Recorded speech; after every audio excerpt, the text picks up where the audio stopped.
ठीक है, उसके आगे से पढ़ेंगे सीवन और संधान। तो सीवन कर्म हम कहाँ करते हैं? सीवन कर्म कहाँ करते हैं? कोई हमारे पास पेशेंट आया, उसके घाव में कट गया था, पस बना हुआ है, तो क्या हम सीवन करेंगे? नहीं करेंगे ना, उन्हीं चीजों में हम सीवन करेंगे। ठीक है, दारण लेखन अभी बता दूं, उन्हीं में करेंगे जहां पर पाक ना हो, अपाक उपद्रता, जहां पर पाक ना हो, उपद्रव से रहित हो। ठीक है, ये मांसस्था विव्रताश। और क्या है? मांस में विव्रताश, जिसके मुख खुले हुए हैं, है ना? क्या है? जिसके मुख खुले हुए हैं उसमें आप क्या करोगे? सीवन करोगे। तो अपाक होगा, मांस से स्थित व्रण है, और जिसके मुख खुले हुए हैं उसमें हम सीवन करके क्या कर देंगे? इसको बंद कर देंगे। तो पाकजन्य उपद्रवों से रहित मांस में स्थित तथा खुले हुए मुख वाले व्रण में सीवन करना है और संधान करना चाहिए। यथोक्तम सीवनम तेषु कार्यम संधान गिरजा। और क्या करना है? सीवन के बाद हम संधान कर देते हैं। पीड़न क्या होता है? देखो हमने क्या पढ़ा था? भेदन कहाँ पढ़ा था? कोई बताएगा? भेदन इंसिजन देकर पस को निकाल रहे हैं, इंसिजन देकर पस को निकाल रहे हैं। वो क्या था? अंतापुय अवक्त्रेषु, अंतापुय अवक्त्रेषु, जहां पर अंदर पस है लेकिन वहां पे मुंह नहीं है, ओपनिंग नहीं है, तो हम भेदन करके पस को निकालेंगे। अब यहाँ पर ओपनिंग है, यहाँ पर कोई घाव नहीं, कोई फोड़ा हो गया था, उसमें थोड़ा सा मुख है, तो हम क्या करेंगे? उसको दबाकर निकाल देंगे। तो पूय गर्भान अणु द्वारम, अगर गर्भ में पूय है, गर्भ मतलब यूट्रस नहीं, गर्भ मतलब कोई भी कैविटी है, उसके अंदर अगर पस है, छोटा सा मुंह है, तो हम उसको क्या करेंगे? पीड़न करके निकाल देंगे। तो पूय से युक्त छोटे मुख वाले और मर्म स्थान में स्थित व्रणों में क्या करेंगे? पीड़न द्रव्यों से पीड़ित करके निकाल देंगे। ये पीड़न हो गया, पूय गर्भान अणु द्वारम। नहीं, क्लास आज थोड़ी लेट ही स्टार्ट की थी मैंने, 6:06 से स्टार्ट हुई है ना? आप होम पर ही नोटिफिकेशन देख लिया। द्वारम व्रणांतर गतम, ठीक है, याद हो गया, समझ आ गया, क्लियर है? पीड़न करने के लिए प्रलेप को सूखने देना चाहिए, व्रण के मुख पर लेप नहीं लगाना चाहिए, इस प्रकार स्वयं बाहर निकल सकता है। यहाँ से कोई क्वेश्चन नहीं बनता। अब आता है शोणित स्थापन। शोणित स्थापन सिरावेदादि विभिन्न कारणों से रक्त वृद्धि अधिक होने पर पूर्व कथित जो शोणित स्थापन विधि में हम रक्त को रोकने के 4 उपाय पढ़ के आ गए हैं ना, चतुर्विधम विधि निवारणम, संधान, स्कंदन, पाचन, दहन। तो हमको ज्यादा रक्तस्राव अगर हो रहा है तो उसको रोकने के लिए कौन से उपाय करना चाहिए? वही उपाय करना चाहिए जो हम शोणित वर्णनीय अध्याय में पढ़ के आ चुके हैं। तो हमने क्या देखा? अभी सीवन संधान देखा। सीवन कहाँ करते? मुख खुला हुआ है, वहां पे पाक नहीं है, वहां सीवन करेंगे, उसके बाद संधान कर देंगे। पीड़न कहाँ करेंगे? पूय गर्भान अणु द्वारम, छोटा सा मुख है, वहां पे पीड़न करेंगे। शोणित स्थापन में 4 उपाय होते हैं। निर्वापण का मीनिंग क्या होता है? दाह को शमन करना, दाह शमन होता है निर्वापण। जैसे आपने घृत के श्लोक में पढ़ा होगा, वात पित्त निलाहरम ऐसे करके कुछ श्लोक आया होगा, है ना? निर्वापण दाह का शमन करने वाला होता है घृत, है ना? तो निर्वापण क्या करेगा? दाह का शमन करता है। दाह से ही आपको याद हो जाएगा दाह, पाक, ज्वर, प्रणाम, जिनमें पित्त का प्रकोप है, रक्त से दूषित है, उनमें करना चाहिए। डायरेक्ट पूरा पढ़ने की जरूरत ही नहीं पड़ेगी हमको, यही से हमारा क्वेश्चन सॉल्व हो जाएगा। ठीक है, निर्वापण हो गया। उत्कारिका, उत्कारिका का प्रयोग कहाँ करेंगे?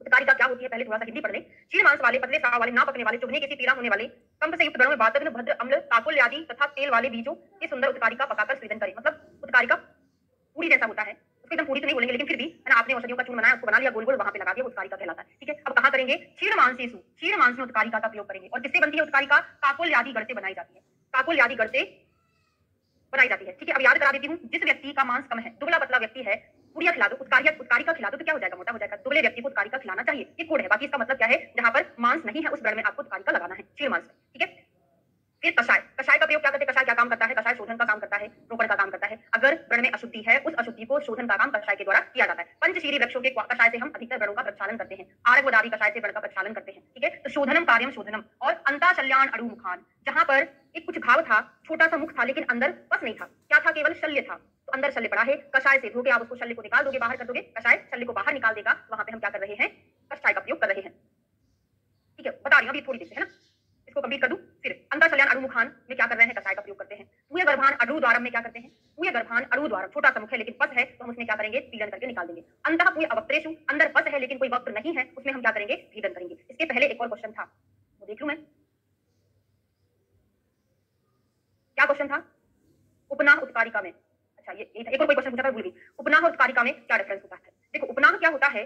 वो वात शामक औषधियों के चूर्ण से, है ना, चूर्ण हमने किया, उपनाह बनाया। ठीक है, चूर्ण मिलाया, उसमें पानी से हमने जो भी द्रव्य उससे गुथ लिया, फिर उसको हमने लगा दिया, वो पकाने का काम करता है उपनाह, है ना? वहां पे उष्णवीर्य द्रव्यों का प्रयोग किया जाता है। उत्कारिका में उष्णवीर्य द्रव्यों का प्रयोग नहीं करते हैं, क्योंकि यहाँ पे हमको क्षीण मांस से मांस को बढ़ाना है, तो यहाँ पर शीतल चीजों का प्रयोग किया जाएगा, है ना? वातग्न, अम्ल, काकुल्य आदि, मतलब कुल मिलाकर यहाँ पे ऐसी चीजों का प्रयोग किया जाता है जो मांस का वर्धन करने वाला है, मांस को बढ़ाने वाला हो, है ना? तो यहाँ पे वातग्न द्रव्य, स्वादी तो शोधक आदि का प्रयोग किया जा रहा है, लेकिन कुल मिलाकर ऐसे द्रव्यों का प्रयोग किया जा रहा है जो मांस को बढ़ाने वाला हो। उपनाह में जो औषधियां होती हैं वो स्पेशली क्या करती हैं? पकाने वाली चीजें होती है। ठीक है, उपनाह और उत्कारिका क्लियर हो गया? होगी। धारण और लेखन ये होता है। लेखन का मतलब होता है स्क्रैपिंग करना, मतलब यहाँ पे कुछ हुआ था, है ना, एक्स्ट्रा स्किन की लेयर थी, उसको हमने घर्षण स्क्रैपिंग करके निकाल दिया, वो होता है लेखन। और धारण का मतलब होता है आपने ऐसी कुछ वृक्ष औषधियों का स्क्रैपिंग कर, वृक्ष औषधियों का घर्षण कर रहे हैं। तो जैसे कुछ समझ लो, पिटेशियल हेमरेज हुआ था, वो तो अंदर तो नहीं जाएगा, फिर भी समझ लो, यहाँ पे स्किन थी, यहाँ पे थोड़ा थोड़ा हेमरेज हुआ था, स्किन के नीचे दिख रहा था, लेकिन हमको इतना पता था कि हम इसमें कोई चूर्ण का घर्षण करेंगे तो ये ब्लड जो है बाहर निकल के, मतलब पूरा बाहर निकल जाएगा, वो होता है धारण। मतलब आपने कुछ ऐसी औषधियों का घर्षण किया, रबिंग किया, जिसके कारण से वहां का जो अंदर का वेस्ट प्रोडक्ट था वो निकल जाएगा, वो धारण कहलाता है। लेखन खुरच कर निकालना, दारण खुद नहीं खुरचते, औषधियां जो है उनको घर्षण करते हैं, रबिंग करते हैं, उसके बाद कहलाता है वो दारण। हाँ, स्क्रबिंग टाइप का बोल सकते हो दारण। ठीक है, स्क्रबिंग अलग है, स्क्रैपिंग अलग है। हाँ बिल्कुल, हाँ क्लियर हो गया? हाँ बिल्कुल, ये भी सही स्क्रैपिंग जो है लेखन कर्म जो हम कोई शब्द से कर रहे हैं, उदाहरण कर्म कोई औषधि से कर रहे हैं। ठीक है, क्लियर हो गया? अब आते हैं कषाय। तो कषाय मैंने पढ़ा दिया है, वर्ती और कल्प देख लेते हैं। वर्ती कल्प क्या करता है? तो शोधन द्रव्य युक्त हम कोई वर्ती बनाते हैं, ये क्या करता है? ऊटी मांस प्रति छन्नान।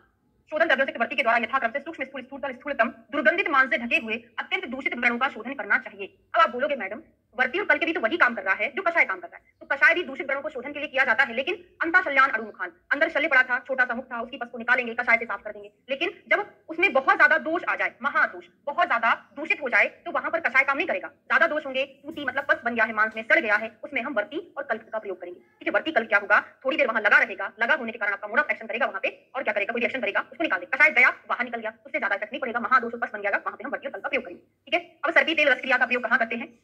इसको हम श्लोक से केवल एक ही चीज अंडरलाइन कराऊंगी आपको, बाकी हिंदी से पढ़ेंगे। तेल अशुद्धिमानानाम शोधनीयम रस क्रिया, जिसका शोधन तेल से ना हो वहां पर हम रस क्रिया का प्रयोग करेंगे। तेल का शोधन ना हो, रस क्रिया का प्रयोग करेंगे। ठीक है, तो पूर्व कथित वर्ती क्रियाओं में जितनी सुलभ हो उनके कल्प के द्वारा व्रणों का शोधन करना चाहिए। अब पित्त से दूषित गहरे दाह पाक से पीड़ित व्रणों को शोधन के लिए बिनोले का कल्प से सिद्ध तेल का यूज करना है। मतलब जहां पे बहुत ज्यादा पित्त दूषित है, जहां पे दाह पाक उत्पन्न हुआ है, इसको शोधन के लिए हमको कार्पास फल आदि का जो तेल है उसका प्रयोग करना चाहिए। ये कोटेशन उतना पूछा नहीं जाता, इसलिए मैं हिंदी से पढ़ा देती हूँ इसको। शोधन के लिए कल्प से सिद्ध तेल का प्रयोग करना चाहिए। उठे हुए मांस वाले रूप शब्द व्रण का शोधन सरसों के तेल से करना चाहिए। तेल से जिन व्रणों की शुद्धि ना हो तथा स्थिर मांस वाले हों, उनकी शांति के लिए पूर्व कथित द्रव्य शोधनी रस क्रिया का प्रयोग करना चाहिए। रस क्रिया अकेला पढ़ने के लिए हमने इतना सारा पढ़ा।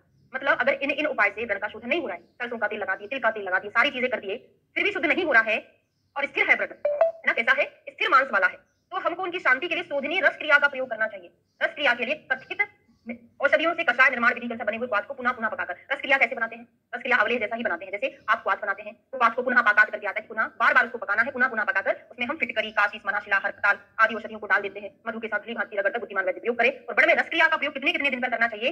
3-3 दिन पर करना चाहिए। आपसे डिटेल नहीं पूछा जाएगा, ये तो इंटरव्यू का क्वेश्चन है कि रस क्रिया में आप क्या क्या चीजें मिलाते हो, फिटकरी, काशीस, मनाशिला मिलाते हैं। इंटरव्यू का क्वेश्चन है, थ्योरी का क्वेश्चन इतना है कि व्रणों में रस क्रिया कितने कितने दिन के अंतर से करते हैं।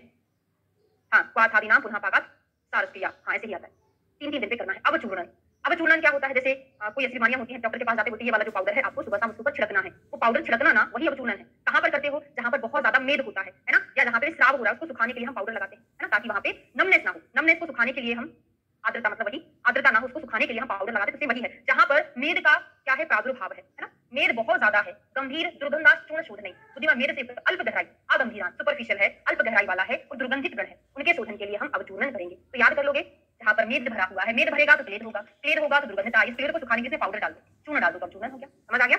और शुद्ध व्रणों में रोपण कषाय का प्रयोग हितकर होता है। तो शुद्ध लक्षण युक्तानाम कषायाम रोपणम हितम, रोपण काम किसमें करते हैं? शुद्ध व्रण में करते हैं। ठीक है, अब यहाँ से अपेट पूती मांसा नाम क्या बोले हैं? दुर्गंधित मांस से रहित मांसल स्थान में स्थित होने पर भी ना भरने वाले व्रणों में रोपण मधु मिश्रित तिल कल्प का प्रयोग करना चाहिए। तो रोपण के लिए क्या चीजें प्रयुक्त करते हैं? 2 चीजें लिखा दे रही हूं, लिख लो। व्रण का शोधन और व्रण का रोपण। व्रण के शोधन में कौन कौन से द्रव्य यूज करते हैं?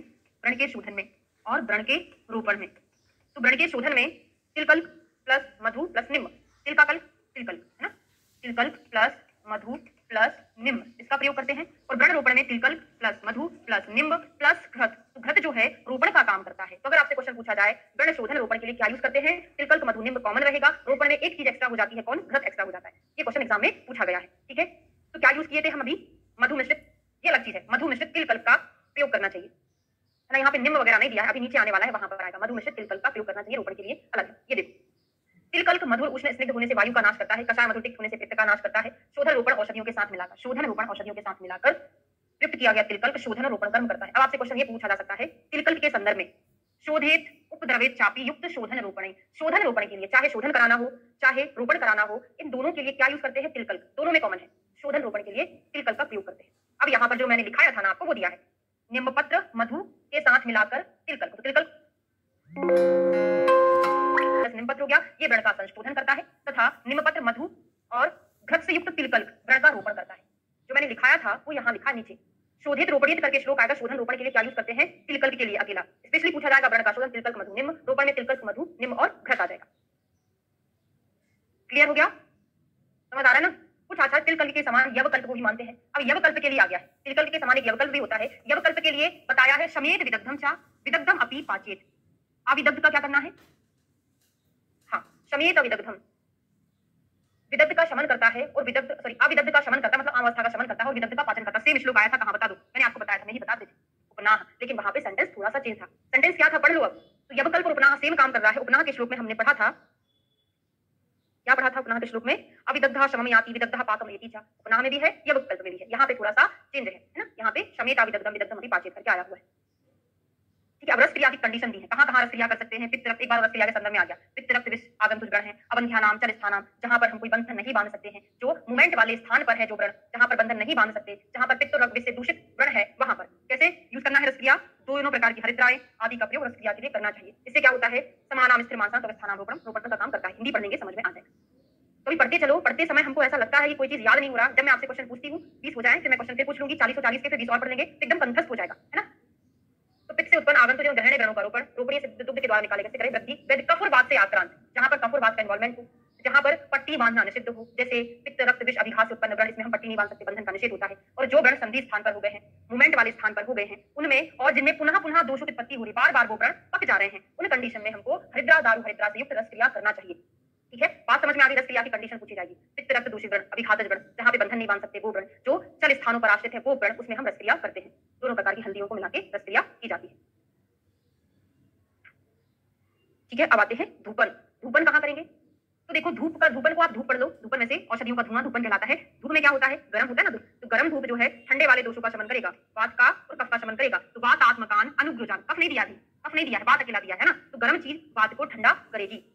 रस क्रिया मतलब वही तो पढ़ के आए हैं। रस क्रिया अभी मैंने बताया था, क्वाथ बनाकर उसको पकाते रहना है, उसमें काशीस और क्या क्या मनाशिला आदि द्रव्य डालना है, फिर उस पर लेप कर देना है, रस क्रिया है, अभी भी पढ़ के आए है ना। तो वात दोष तीव्र वेदना, वातात्मक अनुग्रजान सस्राव अपि, जहां पर स्राव हो रहा है, जहां पर वात दोष का इन्वॉल्वमेंट है, वेदना वात के कारण होती है, तो वहां पर हम धूपन दे देंगे। ऐसे याद कर लो, है ना, जहां पे हवा है वहां पे धूप है, वात और धूप एक साथ चलती है ना।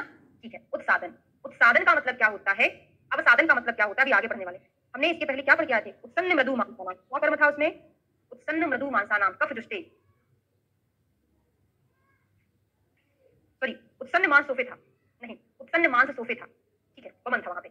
उत्सादन का मतलब होता है अगर व्रण में गड्ढा बन गया है, ये व्रण जो है दब गया है, इसको उठाने का काम करना है। तो कैसे उठाओगे भाई, दब गया है उसमें उठाने का काम करना है। तो कहां पर उत्सादन करोगे, जो सूख गया है, परिशुष्क, जहां पर अल्प मांस है, जहां पे सूखा मांस है, जहां पे मांस कम है, गड्ढा हो गया था, उसमें हमको उठाना है। जो गंभीर वाले व्रण है उसमें हमको क्या करना चाहिए, उत्सादन करना चाहिए। किन द्रव्यों के द्वारा करना चाहिए इंपॉर्टेंट नहीं है कोई, कैसे होगा, गड्ढा कैसे भरेगा, जब हम मांसवर्धक आहार खाएंगे, मांसवर्धक आहार खाएंगे तो यहाँ का मांस बढ़ने लगेगा, तो उत्सादन द्रव्य है। समझ आ गया। अब साधन कहाँ करेंगे, अब जो उठा हुआ था, ये जो घाव था ये ऐसा था, मतलब सरफेस से उठा हुआ था, उसको दबाना है, अब साधन करना है। उठाना किसको था, परिशुष्क अल्प मांसानाम को उठाना था, और दबाना किसको था, उत्पन्न मृदु मांसानाम। यहाँ पे मृदु को कोड बनाएंगे। उत्पन्न मांस सोफेसु क्या था, उत्पन्न पता नहीं क्या, उत्पन्न मांस शोफ, वहां पे वमन था, यहाँ पे मृदु ऐड हो गया। देखो कौन दबेगा, जहां पर सॉफ्टनेस होगी उसी को तो हम दबा पाएंगे ना। अगर यहाँ पे लोहे के जैसा हार्ड कोई चीज रख दो, हम दबा पाएंगे ना, नहीं दबा पाएंगे। तो किसको दबा पाएंगे, जो उत्पन्न है और मृदु है। उत्पन्न मृदु मांस को क्या करेंगे, हम उसमें अवसादन करेंगे। किसके द्वारा अवसादन करेंगे, हैवी चीजों के द्वारा। हैवी मतलब क्या होता है, मतलब औषधियों के चूर्ण, सॉरी पूर्व जो काफी सारी औषधियां हैं उनका चूर्ण वहां पर रख देंगे, वो दब जाएगा, है ना। तो औषधियों के चूर्ण के द्वारा मधु मिलाकर हमको इसको दबाना चाहिए। मृदु कर्म कहाँ करोगे, मृदु मतलब होता है, हाँ मृदु, मृदु मतलब क्या होता है, सॉफ्ट करना। किसको सॉफ्ट करोगे, कठिन को सॉफ्ट करोगे। अब जरा लेखन का श्लोक पलटा के देख लो।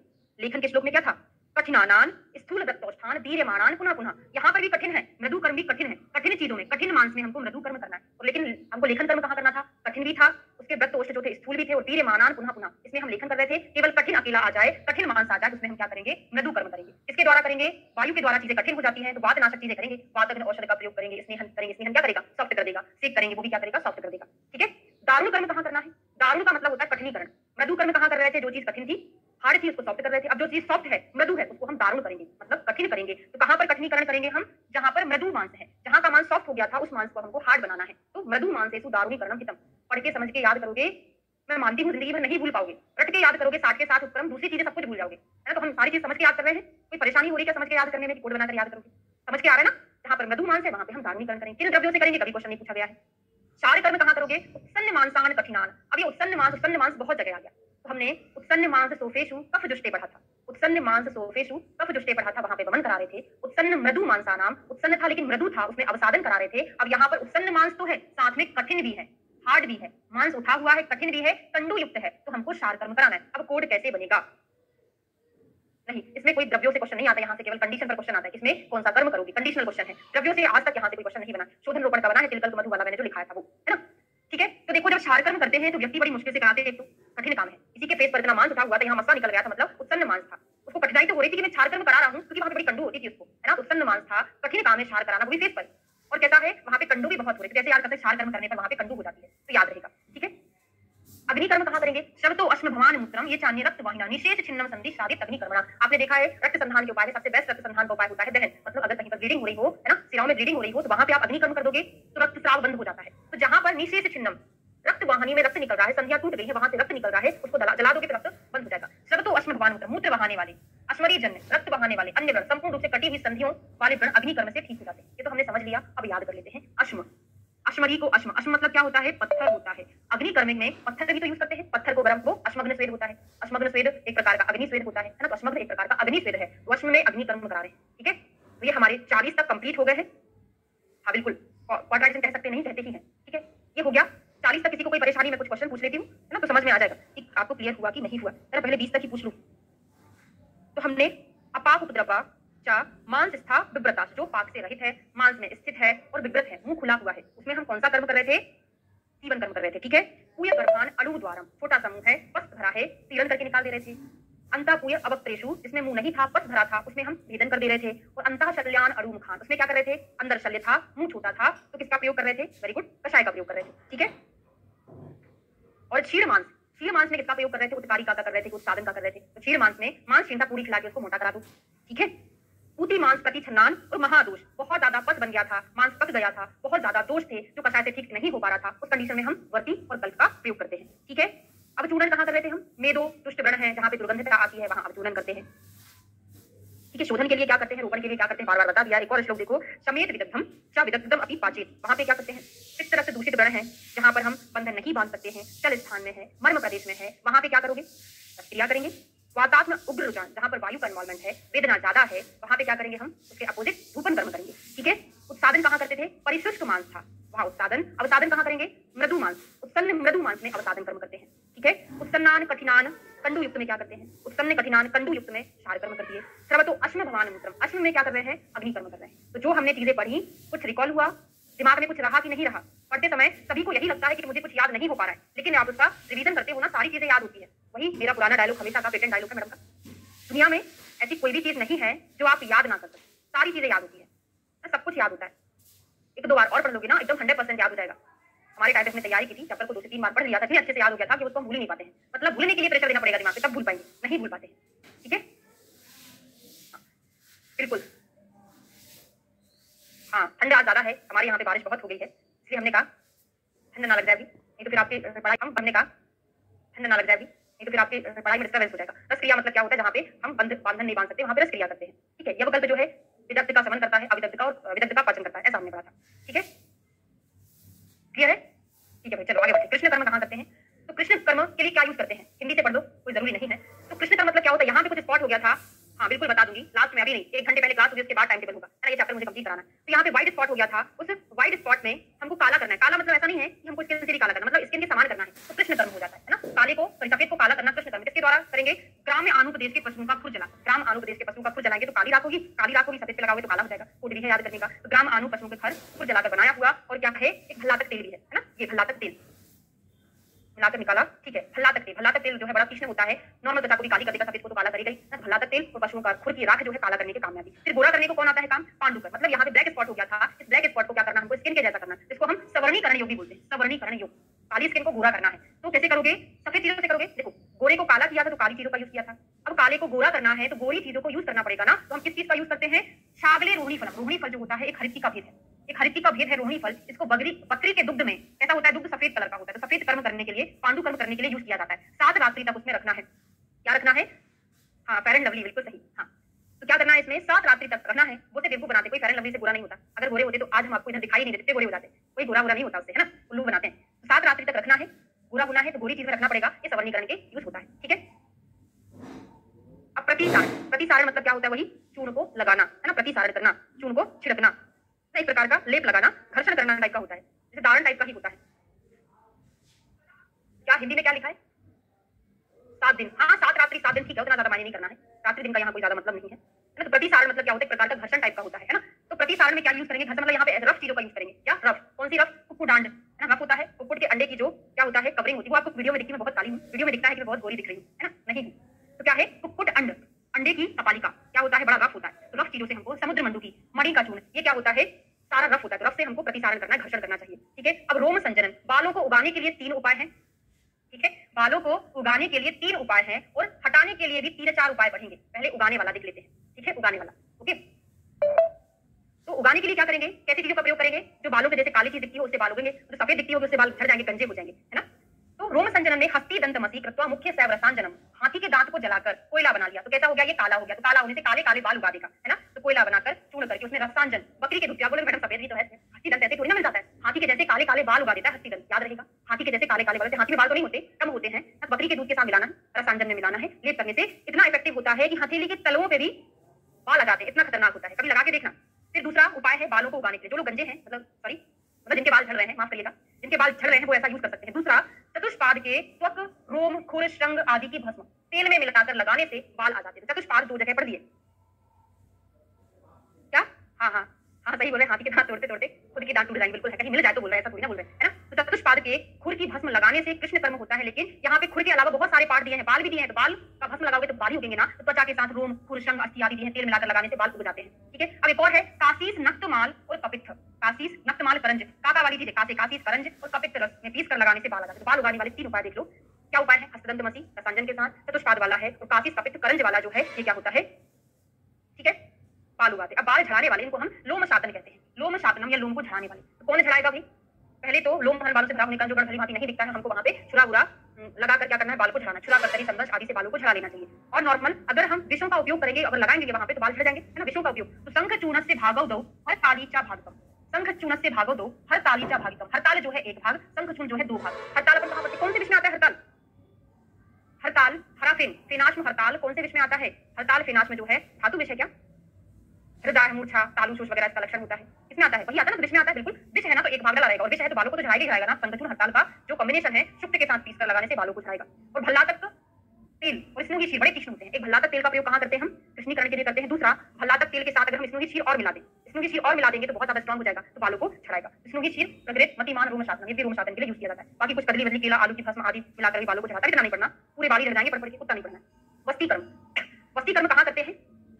जहां पर रुक्षता होगी और अधा काय के रोग, सभी लोग जानते हैं पंचकर्मा वस्ती देते हैं, अधा विशेष रूप से अधा काय के रोग, लेकिन वस्ती का जो प्रयोग सर्वांग रोगों में किया जाता है, क्योंकि वस्ती सर्वांग शरीर में प्रवाहित होकर दोषों को निकालती है। तो अधा काय में पक्वाशय में वायु होता है, तो अधा काय में विशेष रूप से वस्ती का प्रयोग करेंगे। वात रोग में करते हैं तो वस्ती हो गया। उत्तर वस्ती कहां करेंगे? उत्तर मार्ग की प्रॉब्लम, उत्तर मार्ग मतलब मूत्र की प्रॉब्लम, योनि की प्रॉब्लम, है ना, मूत्र दोष है, शुक्र दोष है, इसमें हम क्या करेंगे? उत्तर वस्ती करेंगे। बंध कहां बनाएंगे? पट्टी बांधने से बड़ा शुद्ध हो जाता है। तो क्वेश्चन पूछा जाता है बंधन बांधने से क्या क्या चीजें हमको लाभ मिलती है? तो यस्मात् शुद्ध्यति बंधेन, हम पट्टी बांधेंगे तो बाहर का बैक्टीरिया आक्रमण नहीं करेगा, तो शुद्ध हो जाएगा, है ना। मृदुता, उसमें मृदुता आती है। अब इसमें क्या करना, उसका रोहन हो जाता है। बंधन बांधने के फायदे, पत्रदान, पत्रदान पिंडदान नहीं है भाई, पत्रदान है। पत्रदान मतलब जैसे उपनाह करते हैं ना, उपनाह की पट्टी बांधी, मतलब उपनाह बांधा, लगाया, उसके ऊपर एरंड अर्क आदि के पत्ते रख दिए, फिर पट्ट बंधन कर दिया। तो पत्रदान वही है, जहां पर आपको प्रॉब्लम है वहां पे पत्ते रख दो, ठीक है। स्त्रीणाम अल्प मांसानाम, स्थिर है, अल्प मांस वाले व्रण है, रुक्षता के कारण भरने वाले नहीं है, तो यथा दोषम यथा ऋतु, जिस ऋतु के अनुसार और जौन सा दोष, जो भी दोष प्रकोपित है उसके अनुसार आपको करना है। वातज है तो भाई एरंड वरंड के पत्ते कर दो, अर्क के पत्ते कर दो, कफज वाला है, पित्त में है तो पित्त शामक पत्ते यूज कर लेंगे, ठीक है ना। तो स्त्रीणाम अल्प मांसानाम में पत्रदान करते हैं। ऐसा चीज एक जगह और आएगा, नहीं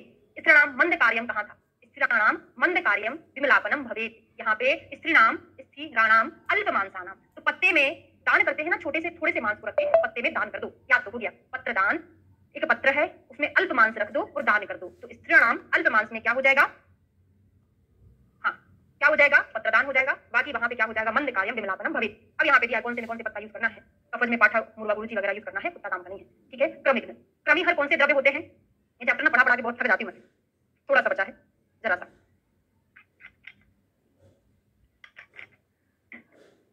ठीक है। तो क्रमिक द्रव्यों का यूज करेंगे, सुरसादिगण, गौमूत्र, शारोदक, सप्तपर्ण, करंज, निम्ब, ये सारे क्रमिक द्रव्य होते हैं, इनका प्रयोग हम क्रमिक के रूप में करते हैं। व्रणहर कहां करोगे? दीर्घकालातुराणाम प्रशानाम व्रणशोणीनाम, जो व्यक्ति बहुत लंबे समय से बीमार है, जो बहुत दुबला है, जिसको व्रण हुआ था या शुष्क व्रण था, और कायाग्नि की रक्षा करते हुए उसमें व्रणहर करेंगे। देखिए हमने क्या पढ़ा था, उत्सन्न मान सोफे कफ जुष्ट नहीं, वात पित्त अनुबंधी और दीर्घकाल अनुबंधी, वात पित्त रोगी और दीर्घकाल अनुबंधी में हमने विरेचन करा था, ठीक है। यहाँ पे क्या बोल रहे हैं कि जो लंबे समय से बीमार है तो दुबला पतला हो जाएगा, दुबला पतला हो जाएगा तो हम उसमें क्या करेंगे? ब्रह्मण कर्म कराएंगे। ऐसे नहीं खूब पेल के खिला दिए, ज्यादा नहीं खिलाना है, उसकी अग्नि को देखते हुए खिलाना है, ठीक है। विषग्न, तो विषजुष्ट जो व्रण है उसमें हमको विषग्न कर्म करना है, कोई ज्यादा इंपॉर्टेंट नहीं है, नाम से समझ में आ रहा है। शिरोविरेचन कहां कराएंगे? तो कंडुम अंता सशोफा जत्रु ऊपर, तो जत्रु के ऊपर वाले रोगों में हम क्या कराते हैं? नस्य, शिरोविरेचन कराते हैं जत्रु के ऊपर वाले में। और कहां पे कंडू हो रही है? अब कंडू पेंडिंग रखिएगा, अभी याद कराऊंगी, याद नहीं करा, मैंने ओनली पढ़ाया है। नस्य रुजावंतु अनिलाविष्टा, अब आप बोले तो मैडम ये नस्य दे दिया और शिरोविरेचन दे दिया, क्या अलग है?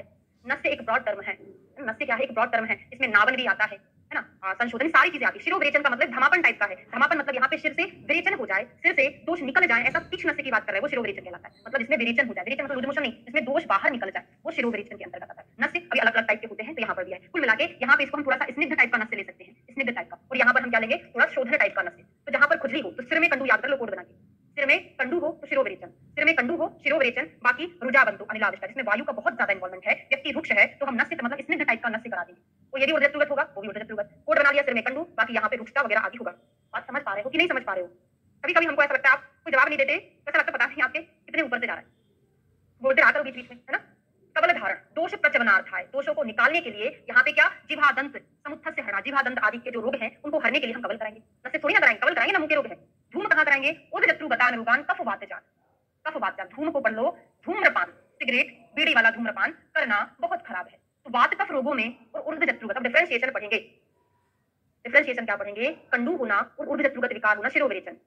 बहुत ज्यादा वायु का प्रकोप है, रुजावंता, रुजावंता अनिलाविष्टा रुक्षा, इसमें वायु का इन्वॉल्वमेंट है, रुजा हो रहा है, रुक्ष है और ऊर्ध्वजत्रुगत है, उसमें नस्य कराएंगे। अब ऊर्ध्वजत्रुगत भी है लेकिन वात कफ दोष है, इसमें धूम कराएंगे, क्योंकि तीनों में ऊर्ध्वजत्रुगत आया है, याद करना मुश्किल होता है, तो हमने हर एक का कोड बना लिया। अब याद हो गया, याद हो गया ना, ठीक है। तो धूमपान करना बहुत खराब, वात कफ दोष है, ऊर्ध्वजत्रुगत है, तो यहाँ पे धूमपान करा दो। मधु सर्पी का प्रयोग कहाँ कहाँ करोगे, जो फर्स्ट में मैंने पढ़ाया था, पेंडिंग छोड़ दिया था कि लास्ट में पढ़ाऊंगी, तो आपको याद रखना कि मधु सर्पी हम कहाँ कहाँ प्रयोग करेंगे। छतजन्य ऊष्मा के निग्रह के लिए पहला, छतजन्य ऊष्मा के निग्रह के लिए दूसरा, संधान करने के लिए तीसरा, सद्योगण के लिए हम मधु सर्पी का प्रयोग करेंगे। छतजन्य ऊष्मा, संधान, सद्योगण, इन तीनों में हम मधु सर्पी का प्रयोग करते हैं। यंत्र क्या होता है, अवगारस्त्व अणुमुखा, जो बहुत गहराई में कोई भी शल्य पड़ा है, गहराई वाले शल्य को हम यंत्र से पकड़कर निकालेंगे। तो गहरे बहुत छोटे मुख वाले शल्य को, अवगार कोई शल्य गया है गहराई में, तो यंत्र से हाथ डाल के कैसे निकालो, यंत्र से निकालोगे ना, ठीक है। आहार क्या है, लघु मात्रा, लघु आहार, स्निग्ध आहार, उष्ण आहार, अग्निदीपक आहार लेना चाहिए, पढ़ के समझ में आ रहा आहार के लिए है। रक्षा विधान क्या है, किससे रक्षा करना चाहिए हमको, निशाचरों से रक्षा करना चाहिए। निशाचर मतलब भूत बाधा नहीं, निशाचर मतलब जो छोटे छोटे बैक्टीरिया वायरस हैं उनसे हमको रक्षा करनी चाहिए, ठीक है। श्लोक बहुत इंपॉर्टेंट है लास्ट का, षण्डमूलो अष्टपरिग्राही पंचलक्षण लक्षिता सत्याविधानी दृष्टि चतुर्भी साधते बड़ा। षण्डमूलो, व्रण के मूल कितने हैं, 6 हैं, परिग्राही कितने हैं, 8 हैं, लक्षण कितने हैं, 5 हैं, विधान कितने हैं, 60 हैं। यहाँ से ना पढ़ के आपको इधर से पढ़ा दूं, बाकी का फिर मैं बताऊंगी ना। षण्ड मूलो, मूल कितने हैं, 6 हैं, इस मूल को कारण भी बोलते हैं। अधिष्ठान, अष्ट परिग्राही, अधिष्ठान को परिग्रह भी बोलते हैं। अधिष्ठान मतलब समझते हो, कहाँ पर व्रण है, त्वचा में है कि मांस में पहुंच गया कि सिरा में पहुंच गया, वो उनका बेस है, अधिष्ठान है। इसी को अधिष्ठान बोलते हैं, इसी को परिग्रह बोलते हैं, इसी को स्थान बोलते हैं, इसी को आयतन नाम से बोलते हैं। ये सारे पर्याय हैं इसके। लक्षण 5 है, उपक्रम 60 है, उपद्रव 2 है। ब्रॉडली अगर डिवाइड किया जाए तो क्या है, व्रण और व्रण से पीड़ित, मतलब व्रण के लक्षण और व्रण से पीड़ित को हम बोलते हैं व्रणित के लक्षण। व्रण के लक्षण होते हैं 5, और 5 का डबल जो हो जाएगा व्रणित के हो जाएंगे 10। आचार्य चरक ने व्रण के उपद्रव कितने बोले हैं, 16 बोले हैं। उन्होंने कॉमनली बोला है, व्रण और व्रणित के अलग नहीं बताए, उपद्रव व्रण के जो होते हैं चरक के अनुसार 16 होते हैं, ठीक है। अब चलो याद कर लेते हैं। 6 कारण कौन से हैं, वात, पित्त, कफ, सन्निपात, रक्त और आगंतुज, है ना। वात, पित्त, कफ, सन्निपात, रक्त, आगंतुज। अधिष्ठान में त्वक, मांस, स्नायु, अस्थि, संधि, कुष्ठ, मर्म। संधि की जगह चरक जी ने मेद बोला है, याद कैसे करोगे, सा से सुश्रुत का, सा से संधि, सुश्रुत ने सा से संधि बोली है, चरक ने उसको मेद बता दिया, ठीक है। लक्षण 5 है, कोड बना लो। आवेश गव, आवेश गव, आ से आकृति, वा से वेदना, सा से श्राव, गा से गंध, वा से वर्ण, आवेश गव। उपक्रम 60 हो गए। अब व्रण के व्रण के उपद्रव कौन से हैं याद करना है, क्योंकि यहाँ से पूछा जाता है निम्न में से कौन सा नहीं होता है ना। तो उपद्रव पहले तो 2 प्रकार के होते हैं, फिर व्रण के 5 हैं, व्रणित के। तो उपद्रवास्तु विविधा व्रणस्य व्रणितस्य। गंधादि जो है 5 व्रण के हैं, कौन से 5 व्रण के हैं, गंधादि पर बोलिए। आवेश गव ये व्रण के हैं, व्रण के लक्षण या व्रण के उपद्रव करके उन्होंने ऐसे बोला भी यहाँ पे ना। गंधादि 5 व्रण के उपद्रव, व्रण के लक्षण बोल दो या उपद्रव सेम है, ठीक है। लेकिन नॉर्मली ऐसा सेम नहीं होता है, यहाँ पे बताया है बस, है ना। बाकी लक्षण अलग है, कॉम्प्लिकेशन अलग रहता है। अब यहाँ पे 10 याद करना है, थोड़ा बहुत कोशिश करूंगी, बाकी आप याद करना। हिक्का, श्वास, कास, ये 3 भाई बहन साथ में चलते हैं जहां भी चलेंगे। हिक्का, कास, श्वास, 3 भाई बहन का साथ। और जब लूज मोशन हो रहा है तो वमन तो होगा ना, उल्टी दस्त याद कर लो। हिक्का, कास, श्वास, 3 भाई बहन को उल्टी दस्त साथ में हो रहा था, वमन अतिसार साथ में हो रहा था।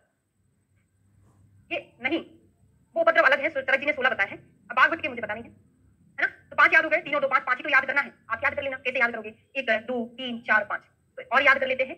तो देखो क्या होता है, जब अन्न का परिपाक ना होना मतलब अविपाक होगा, अविपाक, खाना नहीं पचेगा, प्यास भी नहीं लगेगी। तो खाना पीना याद कर लो, एक हमने याद कर लिया खाना और पीना। खाना मतलब नहीं खा रहा है, अविपाक, पीना मतलब प्यास हो गई है। खाना पीना से रिलेटेड और खाने से रिलेटेड एक अरुचि भी हो गई है, तो अरुचि, अविपाक और पिपासा या तृष्णा। जिसको बुखार आएगा मूर्छा हो ही जाएगी। थोड़ा सा याद कराऊंगी, मुझे मतलब इसका मुझे कोड नहीं पता है, सर ने पढ़ाया होगा, सर अगर उनको पता हो तो आप सर से पूछ लीजिएगा। क्या क्या हो गया, हिक्का, कास, श्वास, 3 भाई बहन थे, उल्टी दस्त हो रहे थे उनको, तो क्या होता है, उनको भूख प्यास नहीं लगती है। भूख प्यास मतलब अरुचि, अविपाक और प्यास मतलब तृष्णा, है ना, तृष्णा ही है, ठीक है।